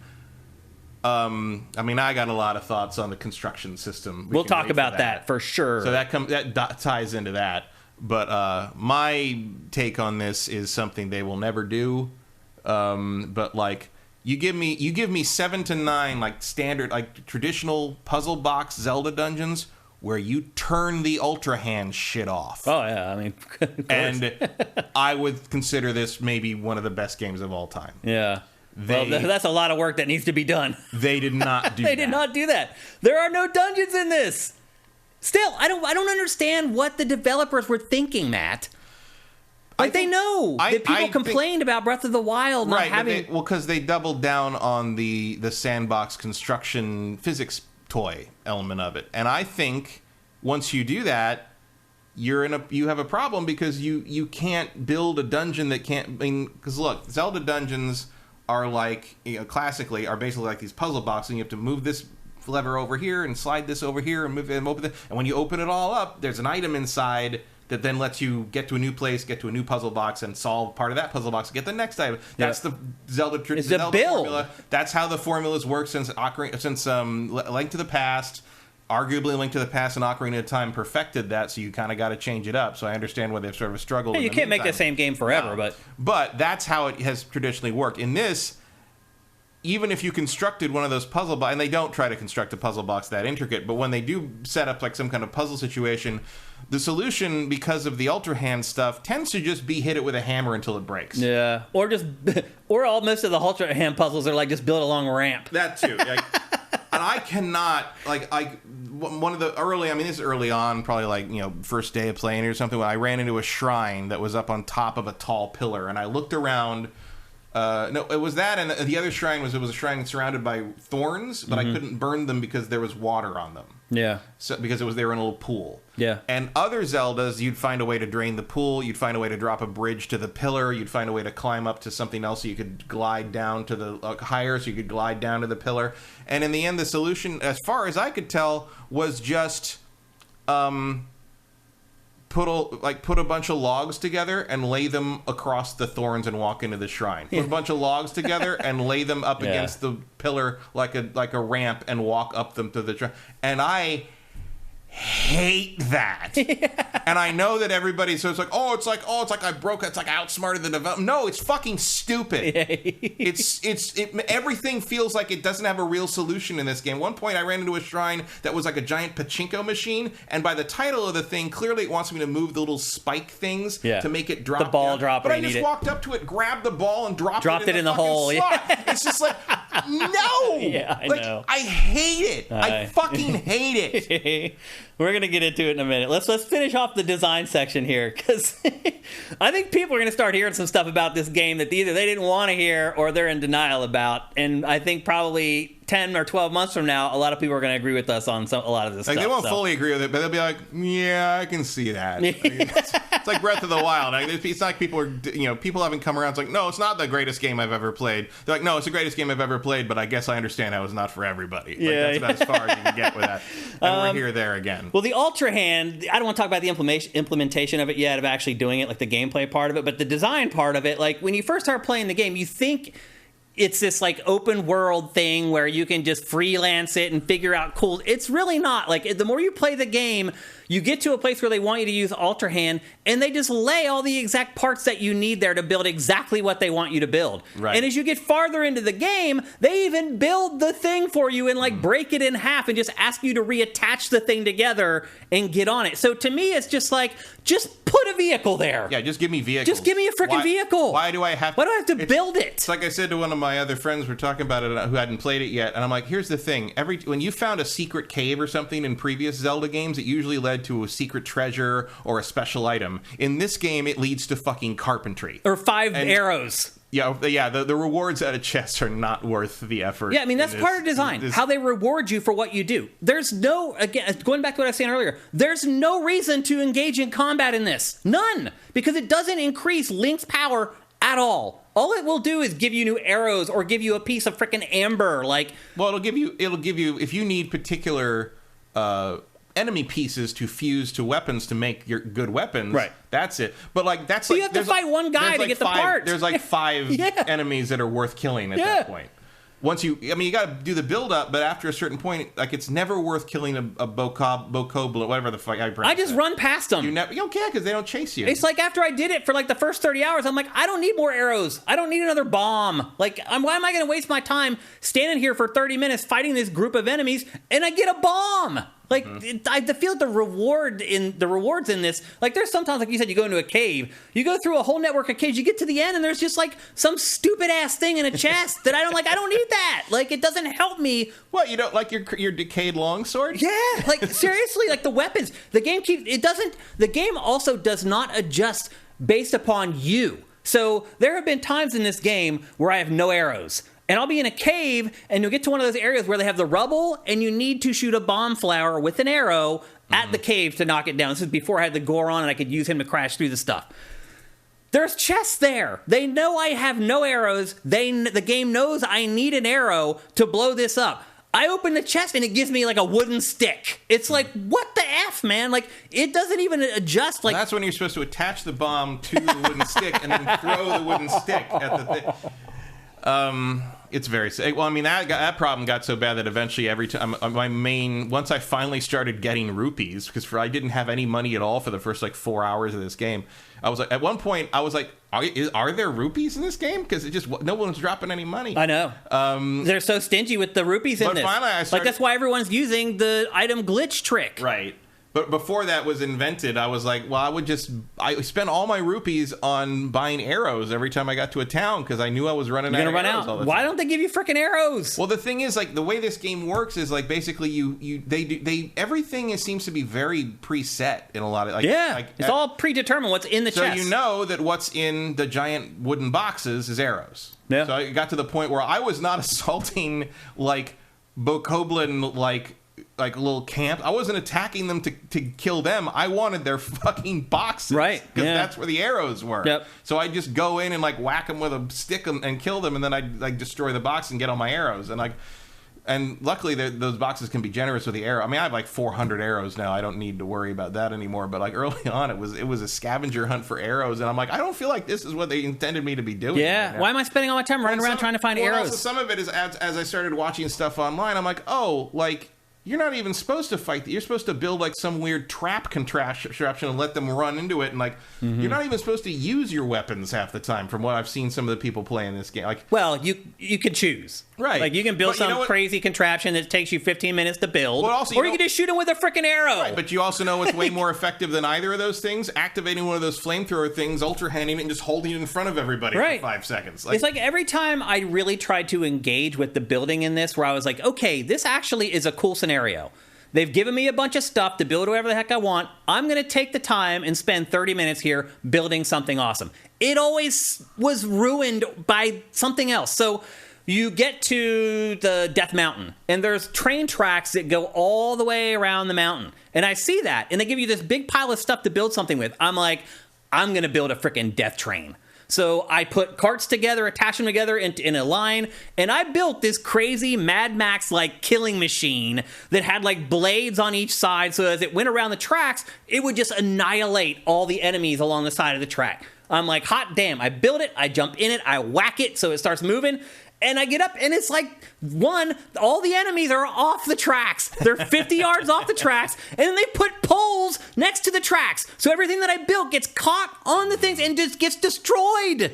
I was like, what is this? Like, no, this is not what I want to do. I just wasted 30 minutes of my time on this nonsense. Mm-hmm. There's another time, like early in the game, it's like, okay, I need to get this thing up high. Here, what they want me to do, they want me to build a balloon that uses heat to rise. I build the wooden bottom. I build like a wooden vertical support. I put the candles down on it. It starts to fly. It flies up before I can get on it and takes off without me, which pisses me the F off.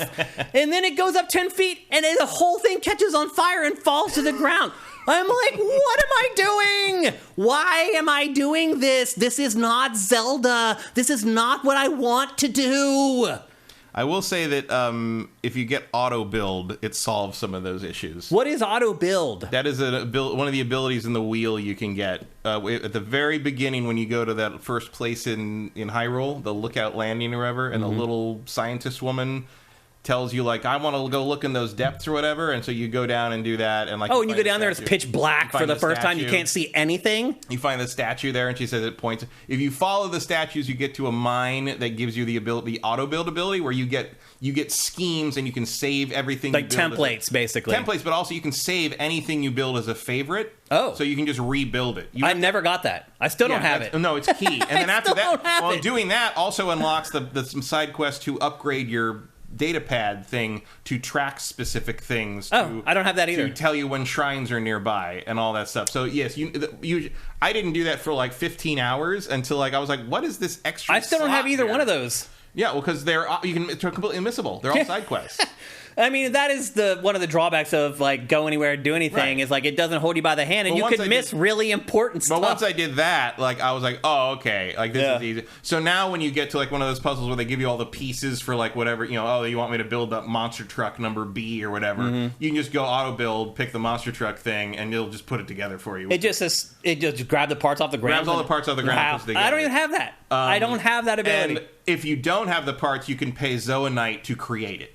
Interesting. So if you're missing like a control stick or a wheel, that whole mechanic, I never even participated. Well, yeah, because if you don't follow that side quest, you never see it. That's crazy. It's just down there. Yeah. It's the whole. I mean, the depths thing. Like, I knew you wouldn't like that. Well, when they first drop you down in there, it's pitch black. Yeah, you can't see anything. Yeah. Why? Because you got to activate the light routes, and that lights the areas up, and you got to then you venture into the dark and find. I had no light. I finished that whole thing in the dark, Matt. I did not. No, you're supposed to go to the light route and activate it, and it lights the whole area up.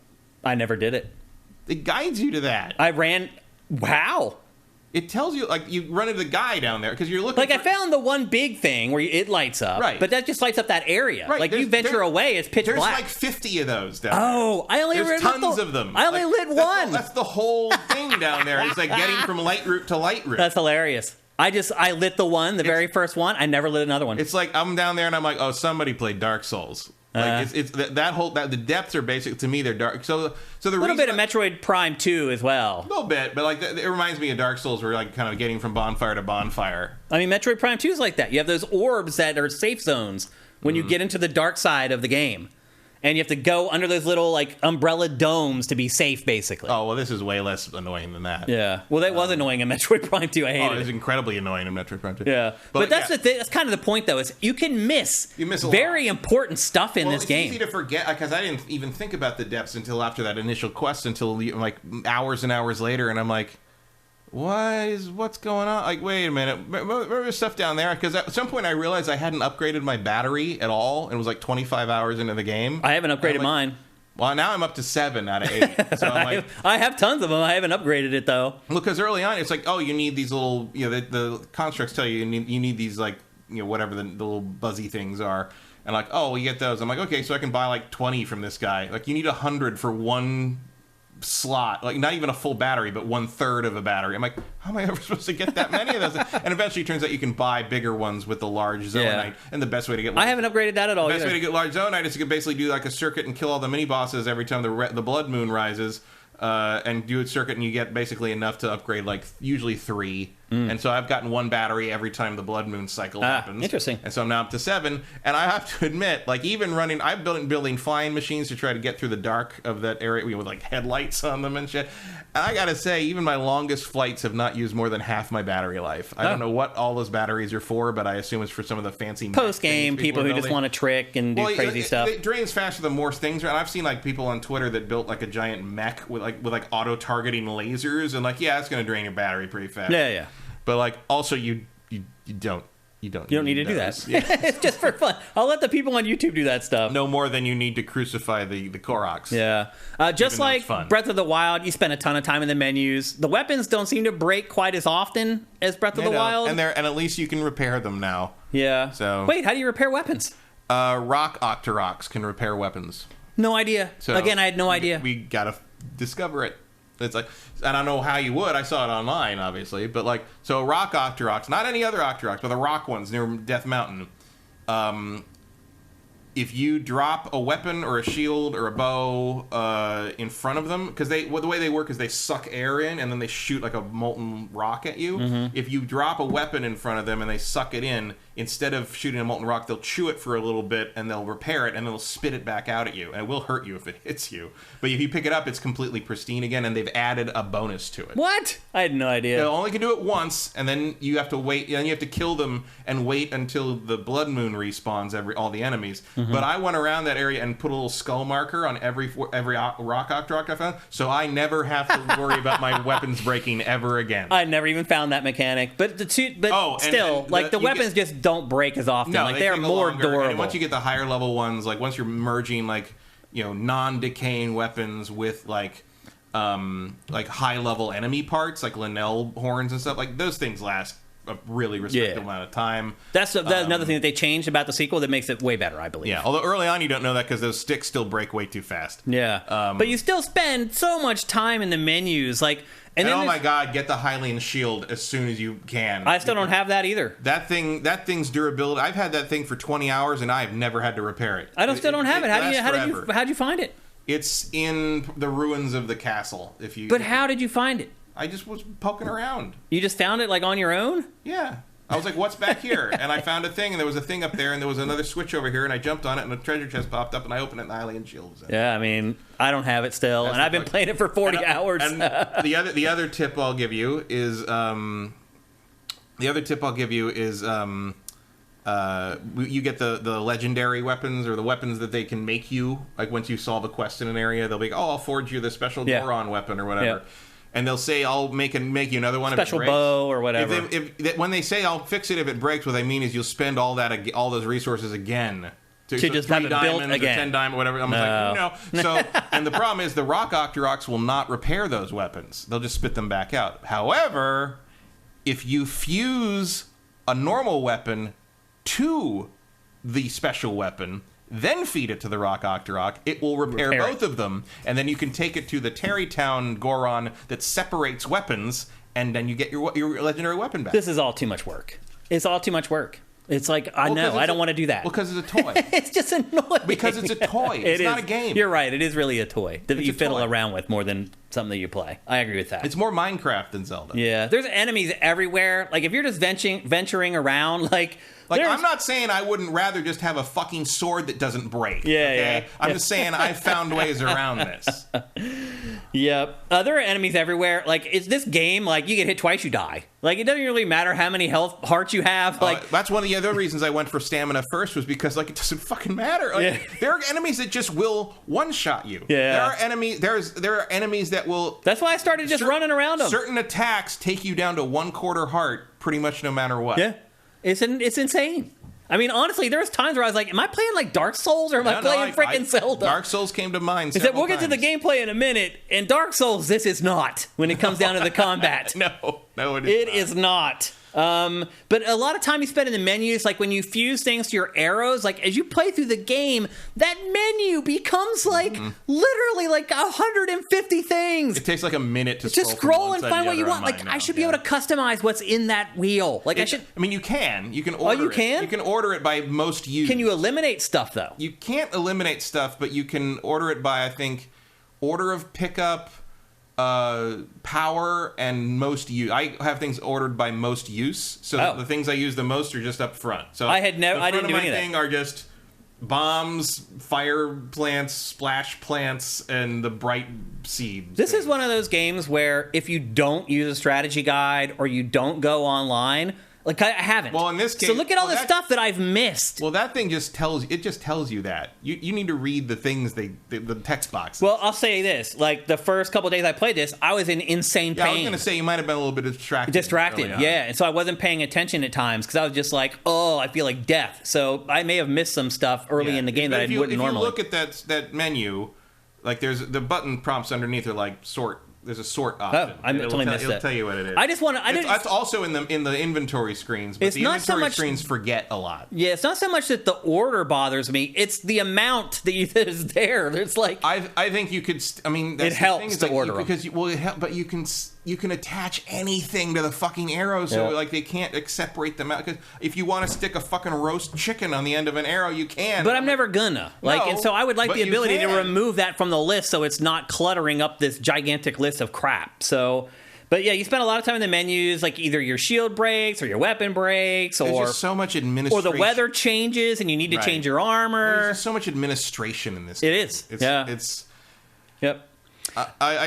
There are times when I almost want to just go back. I almost just loaded up Ocarina of Time. I know. And it's so much more simpler, and to me, it's more fun and elegant. It's more elegant. Yeah, elegant is the word. Yeah. The cooking stuff. Too. Also annoying, just as annoying as it was in Breath of the Wild. They haven't really tweaked anything there. The cooking. Like, having to constantly cook meals so that you can survive the cold or you can survive the heat. Or just because every time you get hit, you lose half your health, you always have to have health items that will repair at least, like, 5 hearts or... But it's also the same curve as before, where like at a certain point, I stopped getting hit because I learned how. I stopped fighting.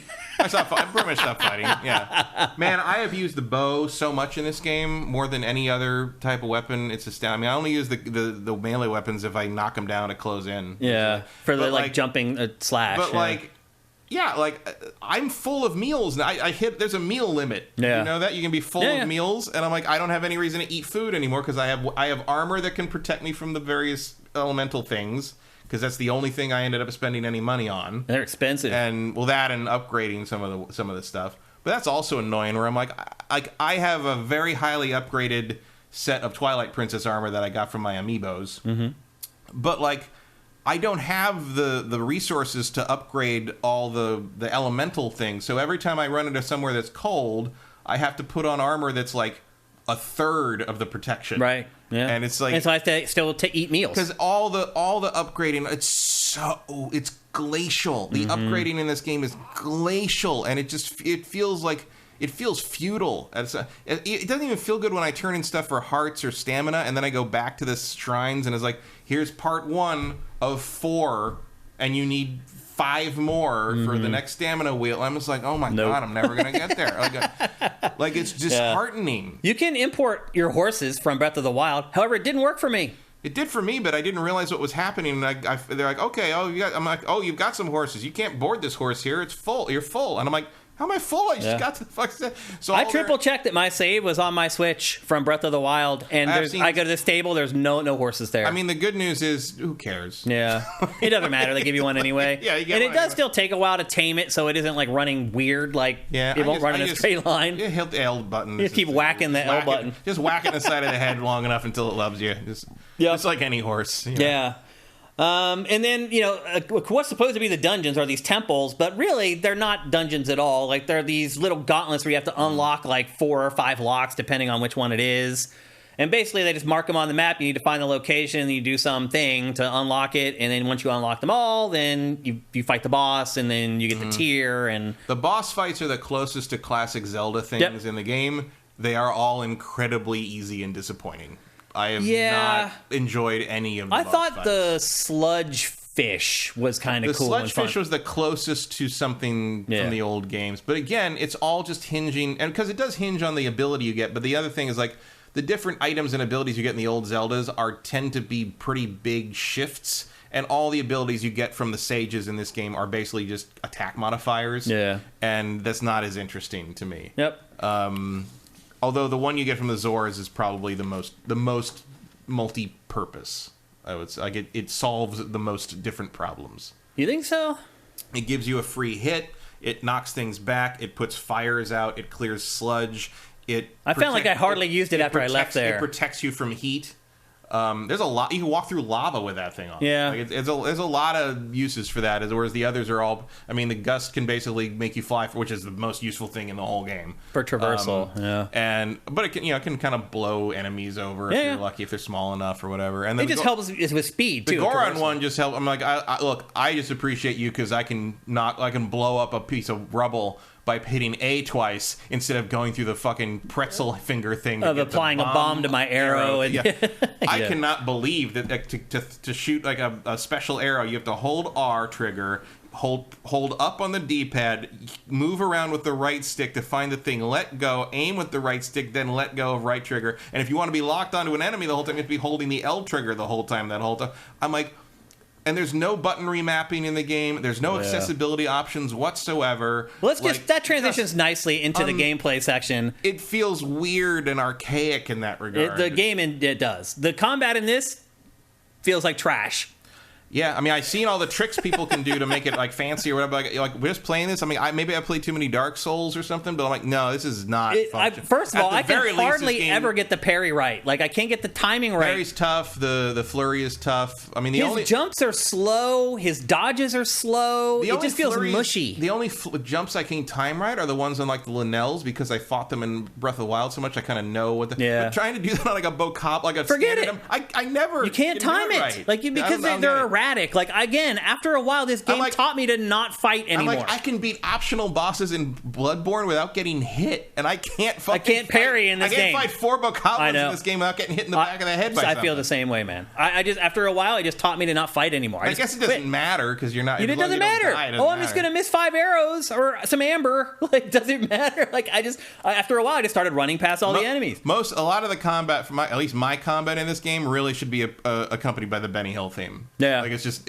Well, watch this scene right here where he keeps throwing boulders at me and just keeps knocking me back. Like, stuff like this happens all the time. That's why I like the allies, because I just let if I had the allies, I'd throw the Goron at them and then stand back while they whacked them for a while. Like, throw an arrow in. They don't do a lot of damage though. They don't, but they distract them. They do, and that helps for sure. But again, after a while, I just ran away from combat. I was like, why? I don't need to do this. The rewards aren't worth it. I will only fight now if it's something's directly in my way or if I want a particular item from something. Yeah, like I'll hunt Lionel's down or actually I haven't beaten one of the big Ghidorah things. I don't even know. I haven't been dumb enough to go near one of them yet. Yep. So I did not feel like the combat in this feels good at all. If you play modern games that have really like responsive combat, it feels like mush. Even just watching like the combat in B-roll, watching him do his backflip to flip away, it's like watching it in slow. Maybe it is. Maybe the frame rate's freaking dying. I don't know. But it feels like combat in this game is like slow motion. For you, the enemies seem to go full speed. Mm-hmm. It's really weird. And also the other thing is not to get into the performance early or whatever, but there's a side quest where you have to liberate one of the villages from they call them pirates, but they're just bokoblins again. Yeah. But you have to fight, and at one point I guess you can probably stealth your way through, and I did take it more sneaky after failing the first time, but I went in and the guy blew the horn, and 7 or 8 of them come running in. And the frame rate just tanks to 10. It's happened over and over. I lost the fight because it was fucking chugging. I couldn't do it anymore. Yeah. And I cannot believe people think this is acceptable performance. It is. I don't think they do. I think they're just willing to overlook it because they like the rest of the game so much. I get, or because they think it somehow gets a handicap on the Switch because it's just the Switch. Yeah. And I get that, but it's it still fucking blows. Yep. And I just don't see that anymore. And any other company would get roasted for that shit. If the fights if the liberating the construction site mini side things in Spider-Man 2 dropped to 15 frames a second, I guarantee you we're going to hear about it in the fucking reviews. Sure. It's a different standard. There's no doubt about it. Yeah. And I'm just so tired of that because it's not acceptable. It's a perfect 10 though, Matt. Uh-huh. Let's talk about the building with the Ultra Hand, the actual physical act of building stuff with the Ultra Hand. In the words of Lindsay Ellis, thanks, I hate it. It's a vast improvement over the thing that was just kind of slapdash in Breath of the Wild. Oh, yeah. It's a gigantic improvement. That still doesn't make it fun. No.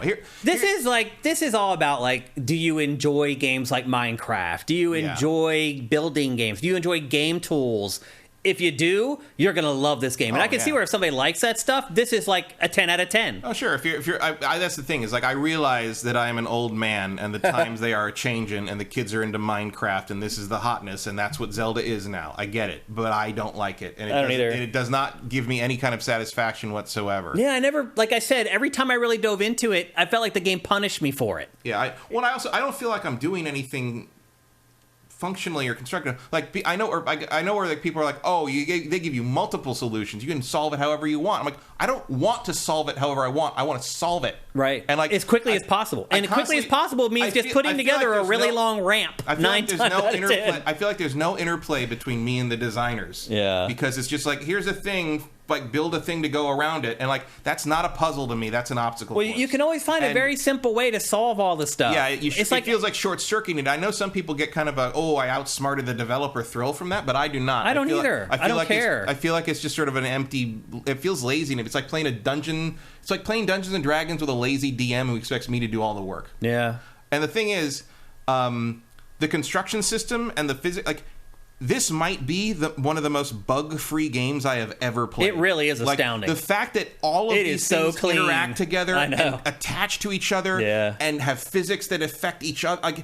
It is one of the most impressive programming feats and design feats I have ever seen. Yeah, and it is amazing. Every second I just don't enjoy doing it. To it. I understand the work involved and that it's impressive.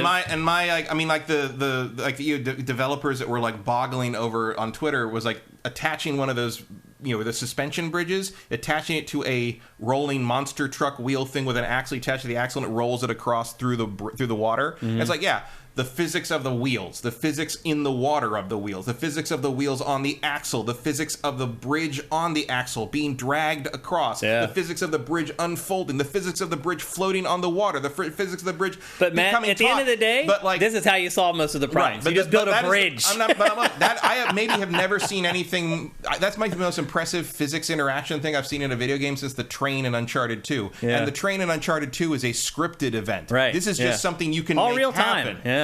It's amazing. It really is if you're into it. I don't want to do it. I don't either. I have no interest in it at all. The thing I keep comparing it to, and I hate this, and I'll explain it a little more after I say it, but I keep thinking of Transformers Revenge of the Fallen, one of the worst films I've ever seen. And I looked at that movie, and I'm like, every single person behind the scenes, every stunt person, every pyrotechnics person, every ILM effects person, everyone who worked on this movie in a technical sense gave 110%. It's one of the most impressive achievements in that regard I've ever seen. But the overall thing, I don't want to be here anymore. Yeah. And I am not saying that Tears of the Kingdom is the equivalent of Revenge of the Fallen in terms of games to movies. Not at all. Yeah. I like this game well enough. It's middle of the pack Zelda to me. But I absolutely believe that if Ubisoft or EA put this out, if this was like Immortals Phoenix Rising 2, it would get 7.5s across the board, get a pat on the head for being ambitious, and that would be the end of the story. Yeah. I just found all the building to be frivolous, and the game admits that it's frivolous at the end because it just starts building the crap for you. Mm-hmm. As you get further into the game, they aren't even just giving you a pile of stuff anymore. They're like, here's a vehicle. They're like, here's a vehicle that we built. We broke it in half. Put it back together, get on it, and drive it. Figure it out. So, seriously, even the designers at a certain point are like, you know what?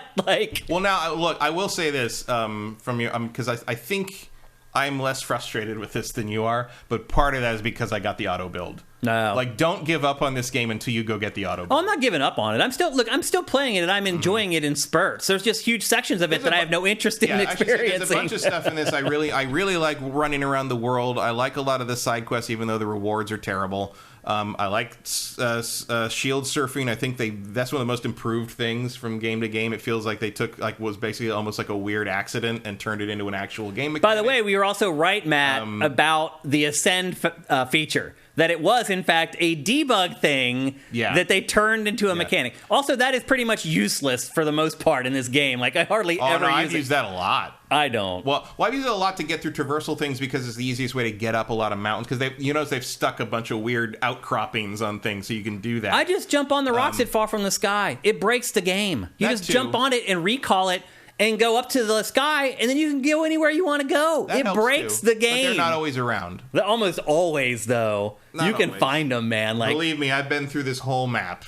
So have I. Sometimes there's nothing. And it saved my ass when I fall off one of those mountaintops. I still haven't gotten to that fucking forest. The what forest? The Lost Forest? The Lost Forest. I haven't either. Still haven't gotten to the Lost Woods. That thing. Well, the other thing is so I use the dive upward thing a lot when I'm going places I'm probably not supposed to be yet, basically. But I constantly forget about it in puzzle solving and because it's such an unnatural. His abilities are so weird. They're so outside the world. They feel like game abilities. They do not feel this game is gamey. Yeah. Let's be honest. There's a lot of contrivances where you're like, well, it's a video game, so... Yeah, there's no immersion there at all for me. And right down Well, when you can attach a pot to your shield or, a piece of meat to your sword, I like the thing where you put a mushroom on it and it just makes them bounce 4,000 yards. And, and nobody really seems to know what to make of you. Yeah. When you move the things around. And it's funny because sometimes they'll be like, hey, watch it. Don't do that. And then other times you'll do something where if it's part of a quest and put together and they're like, where did that come from? So can you see me do that or not? Yeah. And if you can see me do that, why isn't everyone terrified of Link? Like, I don't know. But I feel like the game doesn't have that awareness in general. Like I said, it can't recognize that you need arrows, and will then put arrows in the chest so that you open it up and you get the arrows. Like almost every game does that now. Right. Well, it's like I said, like, it's a toy box. It's a sandbox, and a sandbox doesn't know that you've got sand in your shoes, so it's not going to give you a shovel when you need it. Yep. You got to do that on your own. So surprisingly, for a Nintendo game, it's very rare that I'm not really on board with the gameplay. And Nintendo, generally, that's something Nintendo nails, how it feels to actually play the game. This game, I feel like I'm disconnected from Link in combat. But again, after a while, I have not struggled with controls on a game like this in a long time. I've also found myself, even after 40 hours, having to think about stuff. Yeah, wait a minute. Like, what do I need to do? Like, 40 hours in. Man, I've watched some, like, videos of, like, these guys who, like, their whole existence right now is putting YouTube, like, 5 videos a day up about tricks and tips and tricks and da-da-da. And these guys, like, I watched one guy, he's got something, the game's been out for what, like a week and a half? Yeah. And he's got something like 100 videos on it already. He puts out a video every 4 hours on it, and he's good. He can beat everything without getting touched once. Like, he's an expert at the game. And he still accidentally brings the camera up sometimes. I do the same thing. Like, it's so... Because there's so much to wrap your head around. Like, there's modifiers for, like, everything. The thing that I hate, every time I'm trying to build something, I'm building it, and I rotate it. You hold the right bumper to rotate, put the thing down, I attach it or do whatever I'm doing. I go over to get the next thing... And I hit the right one. I do the same thing. Every fucking time. And I don't know why. I do the same thing. It's some kind of old man brain wiring thing. We're both doing it. Yeah, I don't know what that is. I've had to think about stuff a lot playing this. And I never have to do that anymore. No, not at all. It's bizarre. What else do I have? I desperately want a button remap on this thing. Like, I've considered moving over to the Dolphin emulator just so I could do that, but at this point I'm 40 hours deep and I don't want to redo all this shit. I'm surprised that you've enjoyed adventuring, because to me, I've tried to do it, and, like, you just are constantly harassed. There's, like, enemies everywhere. It's like, and they follow you for, like, 2 miles. Like, once you activate them, like, they will follow you for, like, half a mile. Especially the skeletons. And you get away from them, and you're like, I gotta wait. And then 3 skeletons come up from the ground. I'll tell you what... Then you run from them, and then a Lionel comes riding over the hill. I'm just like, what the hell? Like, and one hit and you're dead. Like, it's crazy that this is a kid's game. And it's that easy to die. It really is crazy. The caveat I'll give there is that there's no penalty for dying at all. You're right. Other than wasting your fucking time. And the fact that there's still load times in this game. Yeah, there's the checkpoints are frequent. You can save whenever you want. And I would recommend saving a lot. Very friendly. I mean, you can save before you do something that has a random...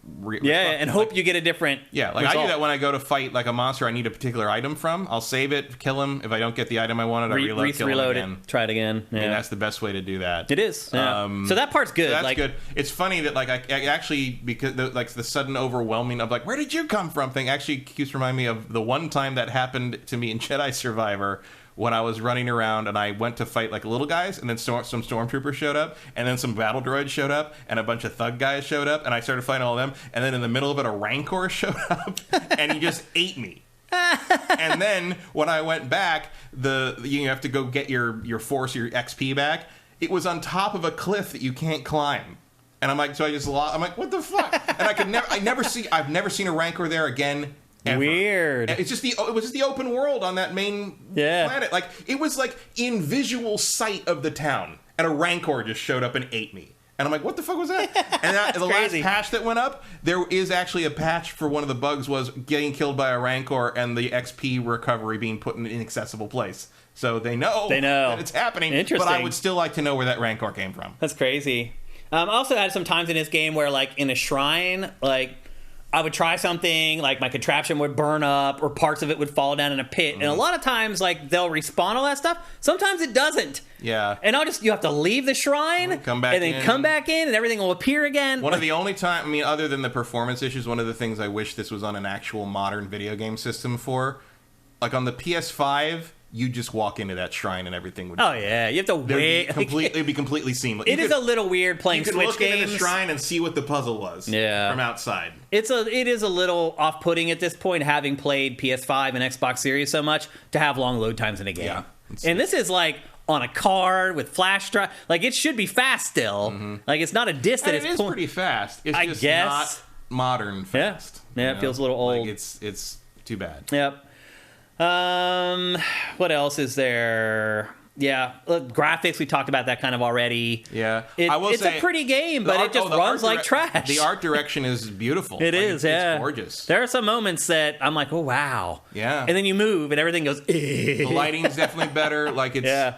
Like, the towns look better. Like, everything looks better. I mean, like, for all the people saying that this was going to be a lateral visual move, like, performance-wise, in some ways. Yeah. But it does look better than the first I think significantly. Like, it is objectively prettier than the first. And there's just more stuff. Like, it's almost too much. Like I said earlier, like, you can't get away from enemies at times. They're just always, like, popping up out of somewhere and, like... Yeah, I will say, like, you're never not engaged. Satisfied with the performance... It is kind of a miracle on the hardware. Yeah, it's hard to believe they got it to work. Oh, yeah. Basically a cell phone. I mean, that's really what the Switch is. It's a cell phone. I mean, it's super. That's the frustrating thing about this game is, like, I am so impressed by so much of what they've done, and I just hate so much of it. Like, and I know that's me. I know that's just. It's not just you. It's also me. Right, but it's not what I want from a Zelda game. I would be less. You said earlier before the show started, like, if they just made this, if this was just Kid Icarus, it would be. And you know that's my opinion. Is it look? We're older. We've been playing Zelda our whole lives, and I'm not the person. It's like this is a Zelda game, so this is how it should be. Right.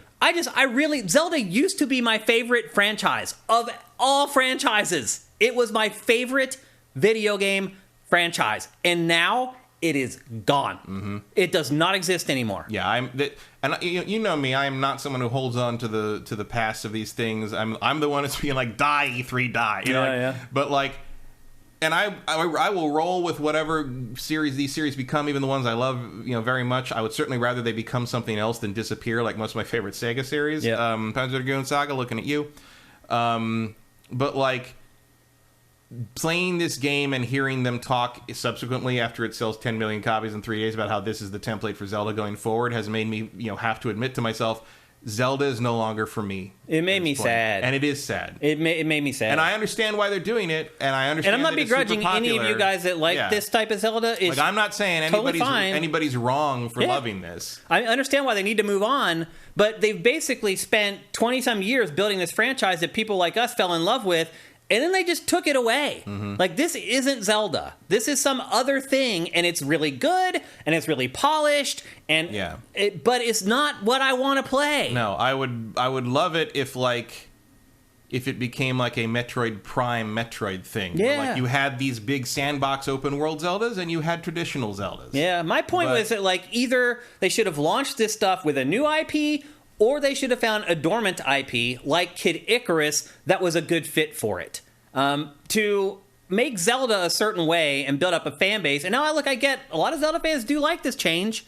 I'm just not one of them. It's become a franchise that is not for me. And I get it that it's for a lot of other people and a lot of other people like it.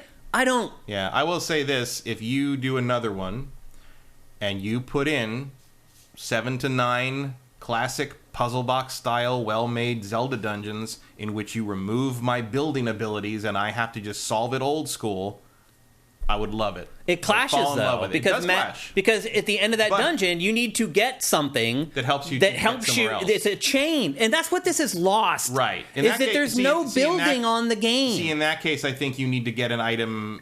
You need to get an ability at the end, but you also need to get an item that then opens the next dungeon. Yeah. And that's. And then you end up using that item in that dungeon for the first third of the dungeon, and then they start layering in the other stuff you have already. Do that, and also, I mean, even Super Mario won't be easy. No, but like this wasn't easy either. Yeah, it's true. Even Super Mario Sunshine gave you levels without FLUDD. Yeah, and they need to remember that. Yeah. On this, I'm just really bummed, man. I feel like a friend died. That's how I feel after playing this game. No, I hear what you're saying. I get it. It was my favorite franchise in the whole industry. For like, if anybody that ever asked me, what's your favorite video game? It was Zelda. I can't say that anymore. It's not even in like my top 10 franchises now. Like, in my opinion, Zelda's been ruined. Like, I understand again that some people like this stuff. To me, they should have made another franchise for that. And then all those people can love that franchise, and the people who have loved Zelda all along can keep playing Zelda. Like, yeah. Well, here's the thing. Like, I didn't think Breath of the Wild was a wrong direction for Zelda. I just, like I've said many times, it felt like a test bed for an overworld for an actual Zelda game. Yeah. But instead of going that direction, they broke the other way with all the experimental, like, messing with the physics stuff that people did, and turned it into a toy box. And that was a niche amount of people that did that with Breath of the Wild, by the way. It wasn't everybody that just started going hog wild with the building crap and like flying to the end of the game in the first 10 minutes. That was a niche of people. And they've taken that niche of people and said, everybody wants to do this. I don't want to do it. I can't tell you how many times I was playing this game and I'm like, what the hell am I doing? Why am I doing this? This is not Zelda. Like, I don't know. It just really bummed. It's like a family member died. It's like this thing that I loved so much, it's gone. And then you get the report of it. This is the way we're going from here on out. And I'm sure a lot of people are like, yeah. And I was like, no. Well, I just hope they still make, even if they're smaller, they make traditional Zeldas as sort of smaller side things. Even if it's not the main. Even if they want to give me a 2D one. Sure. I'll take it. Because that, to me... You want to pump out some Oracle of Ages shit? Because Zelda's old design is timeless. It never felt old. Yeah. Even with all the open world games that were coming out, Zelda still never felt old because it was the only game that could do it. Mm-hmm. Just that building and the layering of all the mechanics and the abilities. We know the formula works on, in an open world setting because Arkham City did it. Right. That's what Arkham City is. Arkham City is Zelda, an open world Zelda. Yep. You go around the open world and you find a dungeon and you do it. That's what Arkham City is. Why did people... Here's my question, Matt, into our lower third. Why did people reject Banjo-Kazooie Nuts and Bolts? Universally considered a terrible game that was so dumb that it strayed from the franchise and took away from what people loved about the franchise. Why did they say that about Banjo-Kazooie Nuts and Bolts? And with Zelda, it's like this is the most amazing thing ever. Well, I think there's two main reasons for that. First, but Nuts and Bolts came out before this was popular, before Minecraft kind of made building a main... Was it before Minecraft? Yeah. Nuts and Bolts was before Minecraft? Oh, yeah. Oh, I didn't realize that. For sure. And... Nuts and Bolts sucked. Like, building things is annoying. But I enjoyed that about the building in that about as much as I enjoy the building in this. I would say go back and try it again. Really? It's worse, much worse. This is. I mean, I'm not. Look at me. I'm not defending. I think the controls for building in this game are annoying as hell. Look, I believe you're being honest. No, Nuts and Bolts. I haven't played it Nuts and Bolts is way a long worse. time. Way worse. It was more complicated to build stuff, right? But I will say the possibilities were bigger as well. I will say Tears of the Kingdom is more willing to help you. Yeah. Like in placement, in terms of kind of fudging. Would automatically snap stuff together.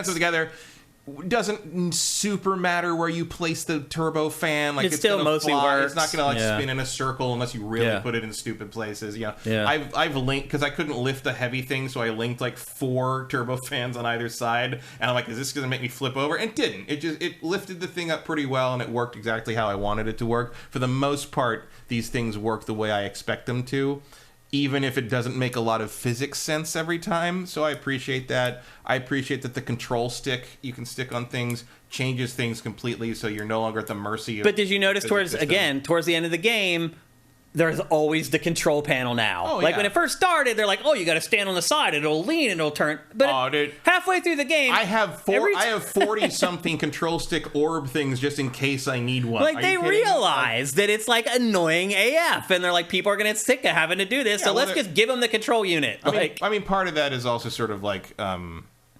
introducing concepts as you go. Yeah. So I do think you need to know how to stand around on the wing before you appreciate the ability to control it, I guess. But it teaches you something. But it's not useful when later on in the game you don't need to use it. Only in like 3 shrines. Right. Yeah, there's a shrine where it's like, you're like, oh, you need powered flight for this. I feel like the whole game loses steam pretty quickly as far as the building is concerned, as far as the special powers are concerned. Like I thought like some of like the recall and like the ascend or whatever, I was like, oh man, they'll be working new. I didn't know. Like after like 10 hours, they figured out all the ways that they can use that stuff. And then like the game becomes almost easy after a while because you figured out everything that like the game is going to ask you to do from those powers. Like at first, like I would miss like, oh, there's an overhang and that's where I could do the ascend and then I could get up. Like I wouldn't, for the first time when I first got ascend, I didn't notice that stuff. It took a couple hours before I was like, oh, there's the overhang. They put it there so I can go and I can jump up there and get up on top. But after like 10 hours, like all the tricks had been kind of worked out. And again, I think that's why the game is like, yeah, you're right. Like, you know how to do all this stuff now. Here's the freaking car. Like, just drive the freaking car. Like, I don't know. The other thing is that in the depths, you'll find vehicles sometimes. And some of them are like Mad Max things. And you can't take them apart. Yeah. Like, they're like, no, you can't rip this apart. Like, Yeah. We're not going to let you do that. I'm like, I want to take this and put it on this other thing. Like, no. You need this. This thing we gave you, you need to use it. Someone else built this, and that would be rude. Yeah. I mean, ultimately, the game ended up being what I feared it was going to be, which is like doubling down on the building, which I didn't care about. And it's a game where you can do all kinds of cool stuff, but you don't have to do it, and I don't want to do it.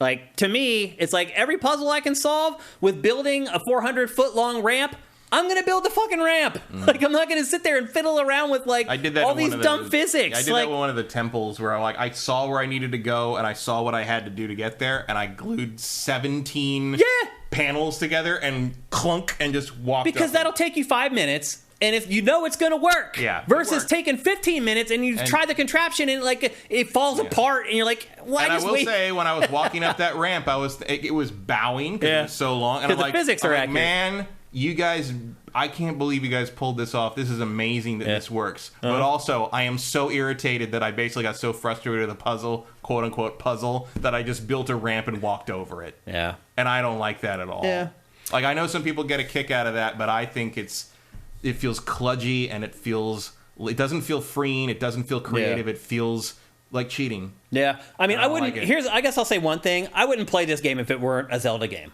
Same. I mean, my love for Zelda is what makes me put up with all the crap I hate to play the little bits that I really like that are still like Zelda. Mm-hmm. If this were just some new IP, like, I would probably have played about 10 hours of it and been like, I'm good. Yeah, if this was Immortals Phoenix Rising 2, we'd all moved on by now. Yeah, so I don't know. I also don't think the ability to build a powered mech or a monster truck really fits Zelda. Yeah. Like I said, why am I doing this in a Zelda game? Like, I know why it's not a new IP, because a new IP wouldn't sell 10 million copies in 3 days. In 3 days, yeah. But yeah, I don't even like, I mean, as much as I like the art direction of the world, I don't actually like the design of the Zonai stuff. I think it looks weird and clashy. It's okay. I'm cool with the graphics and the art, other than the performance of the engine. But I don't like mixing too much tech into the Zelda world. I do find it crazy, Matt, that so many people gave this game a perfect 10. It's like they weren't even trying to find any flaws in the game. Because I found a few in the first 20 minutes. I mean, I don't understand. I mean, the Zelda bump is real, but I didn't know it was holy moly. Real. I mean, you read these reviews, it's like, did you play the... It's so funny, too. There is one review that feels the way that we feel. And that person just got slaughtered. Oh, yeah. Well, and I think they gave... Actually, I think that... I know the review you're talking about. I think that numerical score is actually lower than I'd give it. Because they gave it like a 6.5 out of 10. I didn't even look. I just knew that he was critical of it, and I skimmed it. Yeah. And he was saying a lot of the stuff that I've been saying here for the last 40 minutes talking about the game. And I'm like, I get your perspective. But people are just like, no, nobody can say anything wrong about this game. Look at Zelda. I mean, this same thing happened. So crazy. This happens with every Zelda game. It happened with Skyward fucking Sword. Yeah. You couldn't say anything for... I mean, look, the period on that was about 4 months, which usually it's about 9. Yeah. Usually you have to be able to gestate a human in about the amount of time it takes to be allowed to criticize a Zelda game. Yeah. Skyward Sword only lasts about 4 or 5 months, where people are like, yeah, I guess this isn't very good. Yeah, let's check out what you guys are saying in chat, because you guys have all been playing this. If you haven't read Steph Sterling's review, he gave it a 7. They're on target with that too. Yeah, and are getting a lot. Pod is asking how it's sitting at a 95. I don't know, man. Like, I don't know. This is in my angrier moments, I'd give it a 7. In my happier moments, I'd give it an 8. I mean, it's legitimately a good game. It's just not a game that I want to play. I'm just not interested in it. And like, there's enough stuff that I do like in it that I kind of forget about it until I run up into one of the things I don't like, and I'm like, all right, I'll just get through this, and you know. But yeah, like, after I'm kind of burned out on this, I'm probably gonna go play Ocarina on the Wii U or something. They need to remake Ocarina of Time. It's a no-brainer. I don't know what they're waiting for. I would be happy with just a Switch up-res of the 3DS remake. Yeah, because that solved about all the problems I needed. And Majora's Mask. I don't like Majora's Mask that much, but it would be nice to bring that forward. Why are the HD remasters and all that shit still sitting on the Wii U? Yeah, God of Gamblers agrees with us. I feel like a friend died too with the new Zelda. God, I miss Twilight Princess. You made me miss Twilight Princess and Tears of the Kingdom. What the hell? Yeah. Veritas says a lot of us feel the same way, Shane. I'm surprised to hear that, because if you go on the internet, it's hard to find people who will say the stuff that Matt and I just said about Tears of the Kingdom. I mean, I've been watching podcasts because obviously I have to curate and stuff like that, and like, it's insane. Yeah. Like, these podcasts are insane. Yeah, they just sit nuts there and just like, I can't believe I attached a rocket to a pole and it shot me into the sky. It's like, who cares? What did that do in the game? Nothing. Like, Also, it's way cooler to attach it to your shield. Yeah, exactly. That's how you get up shit. Yeah. And look, I do admire that there is freeform stuff. And there's been a couple times where I found kind of cool alternative ways to do stuff. And I was like, that's kind of cool. But that's cool when it takes me like 30 seconds. Not when I spend 15 minutes to build some contraption and it catches on fire and burns to the ground. Like, no, that's not fun. Or like the fact that I didn't know until later when I was flying around in the depths that the Zora tech, like the tech things you can activate, those are invincible. The other stuff can be destroyed. Oh, right. And I was flying around on a powered plane. I had the fans on it and batteries on it, and I was flying around on a control stick. And the enemies down below kept throwing stuff and shooting stuff at me. And suddenly the wing... They're good at throwing those rocks, dude. They're like Brett Favre with the rocks. They're Hobbit accurate with that. And suddenly the wing started flashing green. And I'm like, what does that mean? And the wing disappears. And me and all the different tech pieces just go falling to the ground. And I'm like, I pull the parachute out. Now I'm in the middle of nowhere, complete pitch darkness. And I'm like, what happened to my plane? Yeah. And like, apparently I got hit enough that part of the wing part was destroyed because it has hit points, but the tech parts don't have hit points. So but all that just fell into the void, and I just landed in the middle of nowhere. I'm like, I don't know how to get where I was going. Yep. Time to fast travel to a shrine. Yeah, time to hit the old silk. Yep. So anyway, that's our take on Zelda Tears of the Kingdom. Now, I'll be honest with you, I have not finished it yet. I don't know how much farther I have to go. I am almost done with the 4th territory. I don't know how much more there is after you finish the 4th territory. I don't know. If it's anything like Breath of the Wild, not a lot. So I'm pretty close to the end. I've played probably 40 hours of it, I'm guessing, at this point. I'm guessing they send you to one place, the Lost Woods, after you do the 4. Yeah. And then probably you're in the end game. Yeah. I mean, look, that's a 40-hour game all by itself, just doing those things, let alone being distracted. Oh, it's a huge game. Like, if you're into this stuff, you get your money's worth. And I think the problem, too, is that there are pieces of Zelda in the game. Yeah. Oh, yeah. But they're sprinkled in there, and you have to fight through all this other crap that I personally don't care about to get to the Zelda stuff. Like, it's annoying. I would just rather play a Zelda game and let this become something new, or the rebooted Kid Icarus, or attach it to some other IP. Or like Zelda side thing. I mean, it's not a side thing. It's too big of a project for it to be a project to be a side thing. It's the main team doing it. But, like, I hope it's not the only Zelda we get forever from now on. It's starting to seem that way, Matt. Maybe. Unfortunately. Someone asked, how expansive are the depths, the Abram? I haven't spent a ton of time down there, but it seems vast. Oh, the depths cover almost the whole top map. Yeah. It has equivalents to the top map. Yeah. Like the shrines line up with the light so the routes. map has 3 levels. You tap up and down to go from the sky to the ground to the depths. And you will usually find enemy like you'll find Linnells in the depths that are near where the stables are on the top on the ground level. Yeah. Like there is a logic to it. Yeah. But I've actually had a fair amount of fun exploring the depths and trying to get to the next light. Now that I know that I need to light up the lights, maybe I'll spend more time down there. The glowing orange flower buds, I'll look at them with the pad and mark them with the thing, and then just work your way to that marker. I didn't even know that's what I was supposed to be doing. Oh yeah, I fought through it in the dark, Matt. It's huge. But the crazy part too is I watched somebody playing it on YouTube, and they did the same thing. Well, because you got to fight through the dark until you get to the light route, and then you light the area. Like that's the challenge: is you fight through the dark, throwing those stupid flower buds that light things up until you get to the light route. Then it lights that area up, and then you move on to the next dark. Oh, you have to keep doing it over and over. Yeah. You still have to keep fighting through the dark. Yeah, because you have to fight through the dark to get to the next light. Okay, I got you. Okay. I'll be honest with you guys. Like, we have a couple more topics, but I'm in pain, and I think we're going to call the show right here. We have, as I said, we're going to come back on Thursday for another episode. We're going to cover Sony's big basically it's not E3, but it is their not E3 press conference.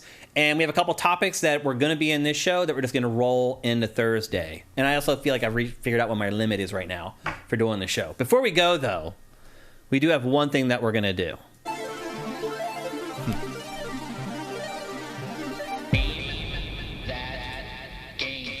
All right. We are going to do Name That Game, and we'll have another one on Thursday. For those of you who don't know, Name That Game, I show you 5 screenshots for a game. You try to guess the name of the game. Screenshots start off obtuse. They become more obvious as we go. You need to guess the name of the game before Matthew Kyle. A couple things before we get going.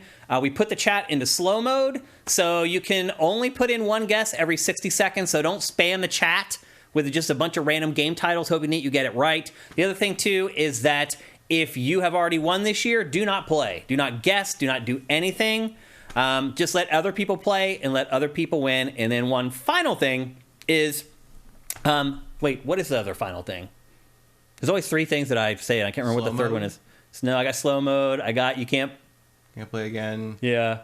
Oh, it's PC codes. So the winner gets a free game, and it's for PC. And if you don't play PC games, or you don't have a friend who plays PC games you can give the code to, don't play. Let somebody win it who will actually use the code. And again, if you want to give it to a friend, that's totally cool. If you win it, it's yours. You can do whatever you want with it. But if you're going to get the code and it's just going to sit around and not use it, let somebody else get it. And with that, it's time to play.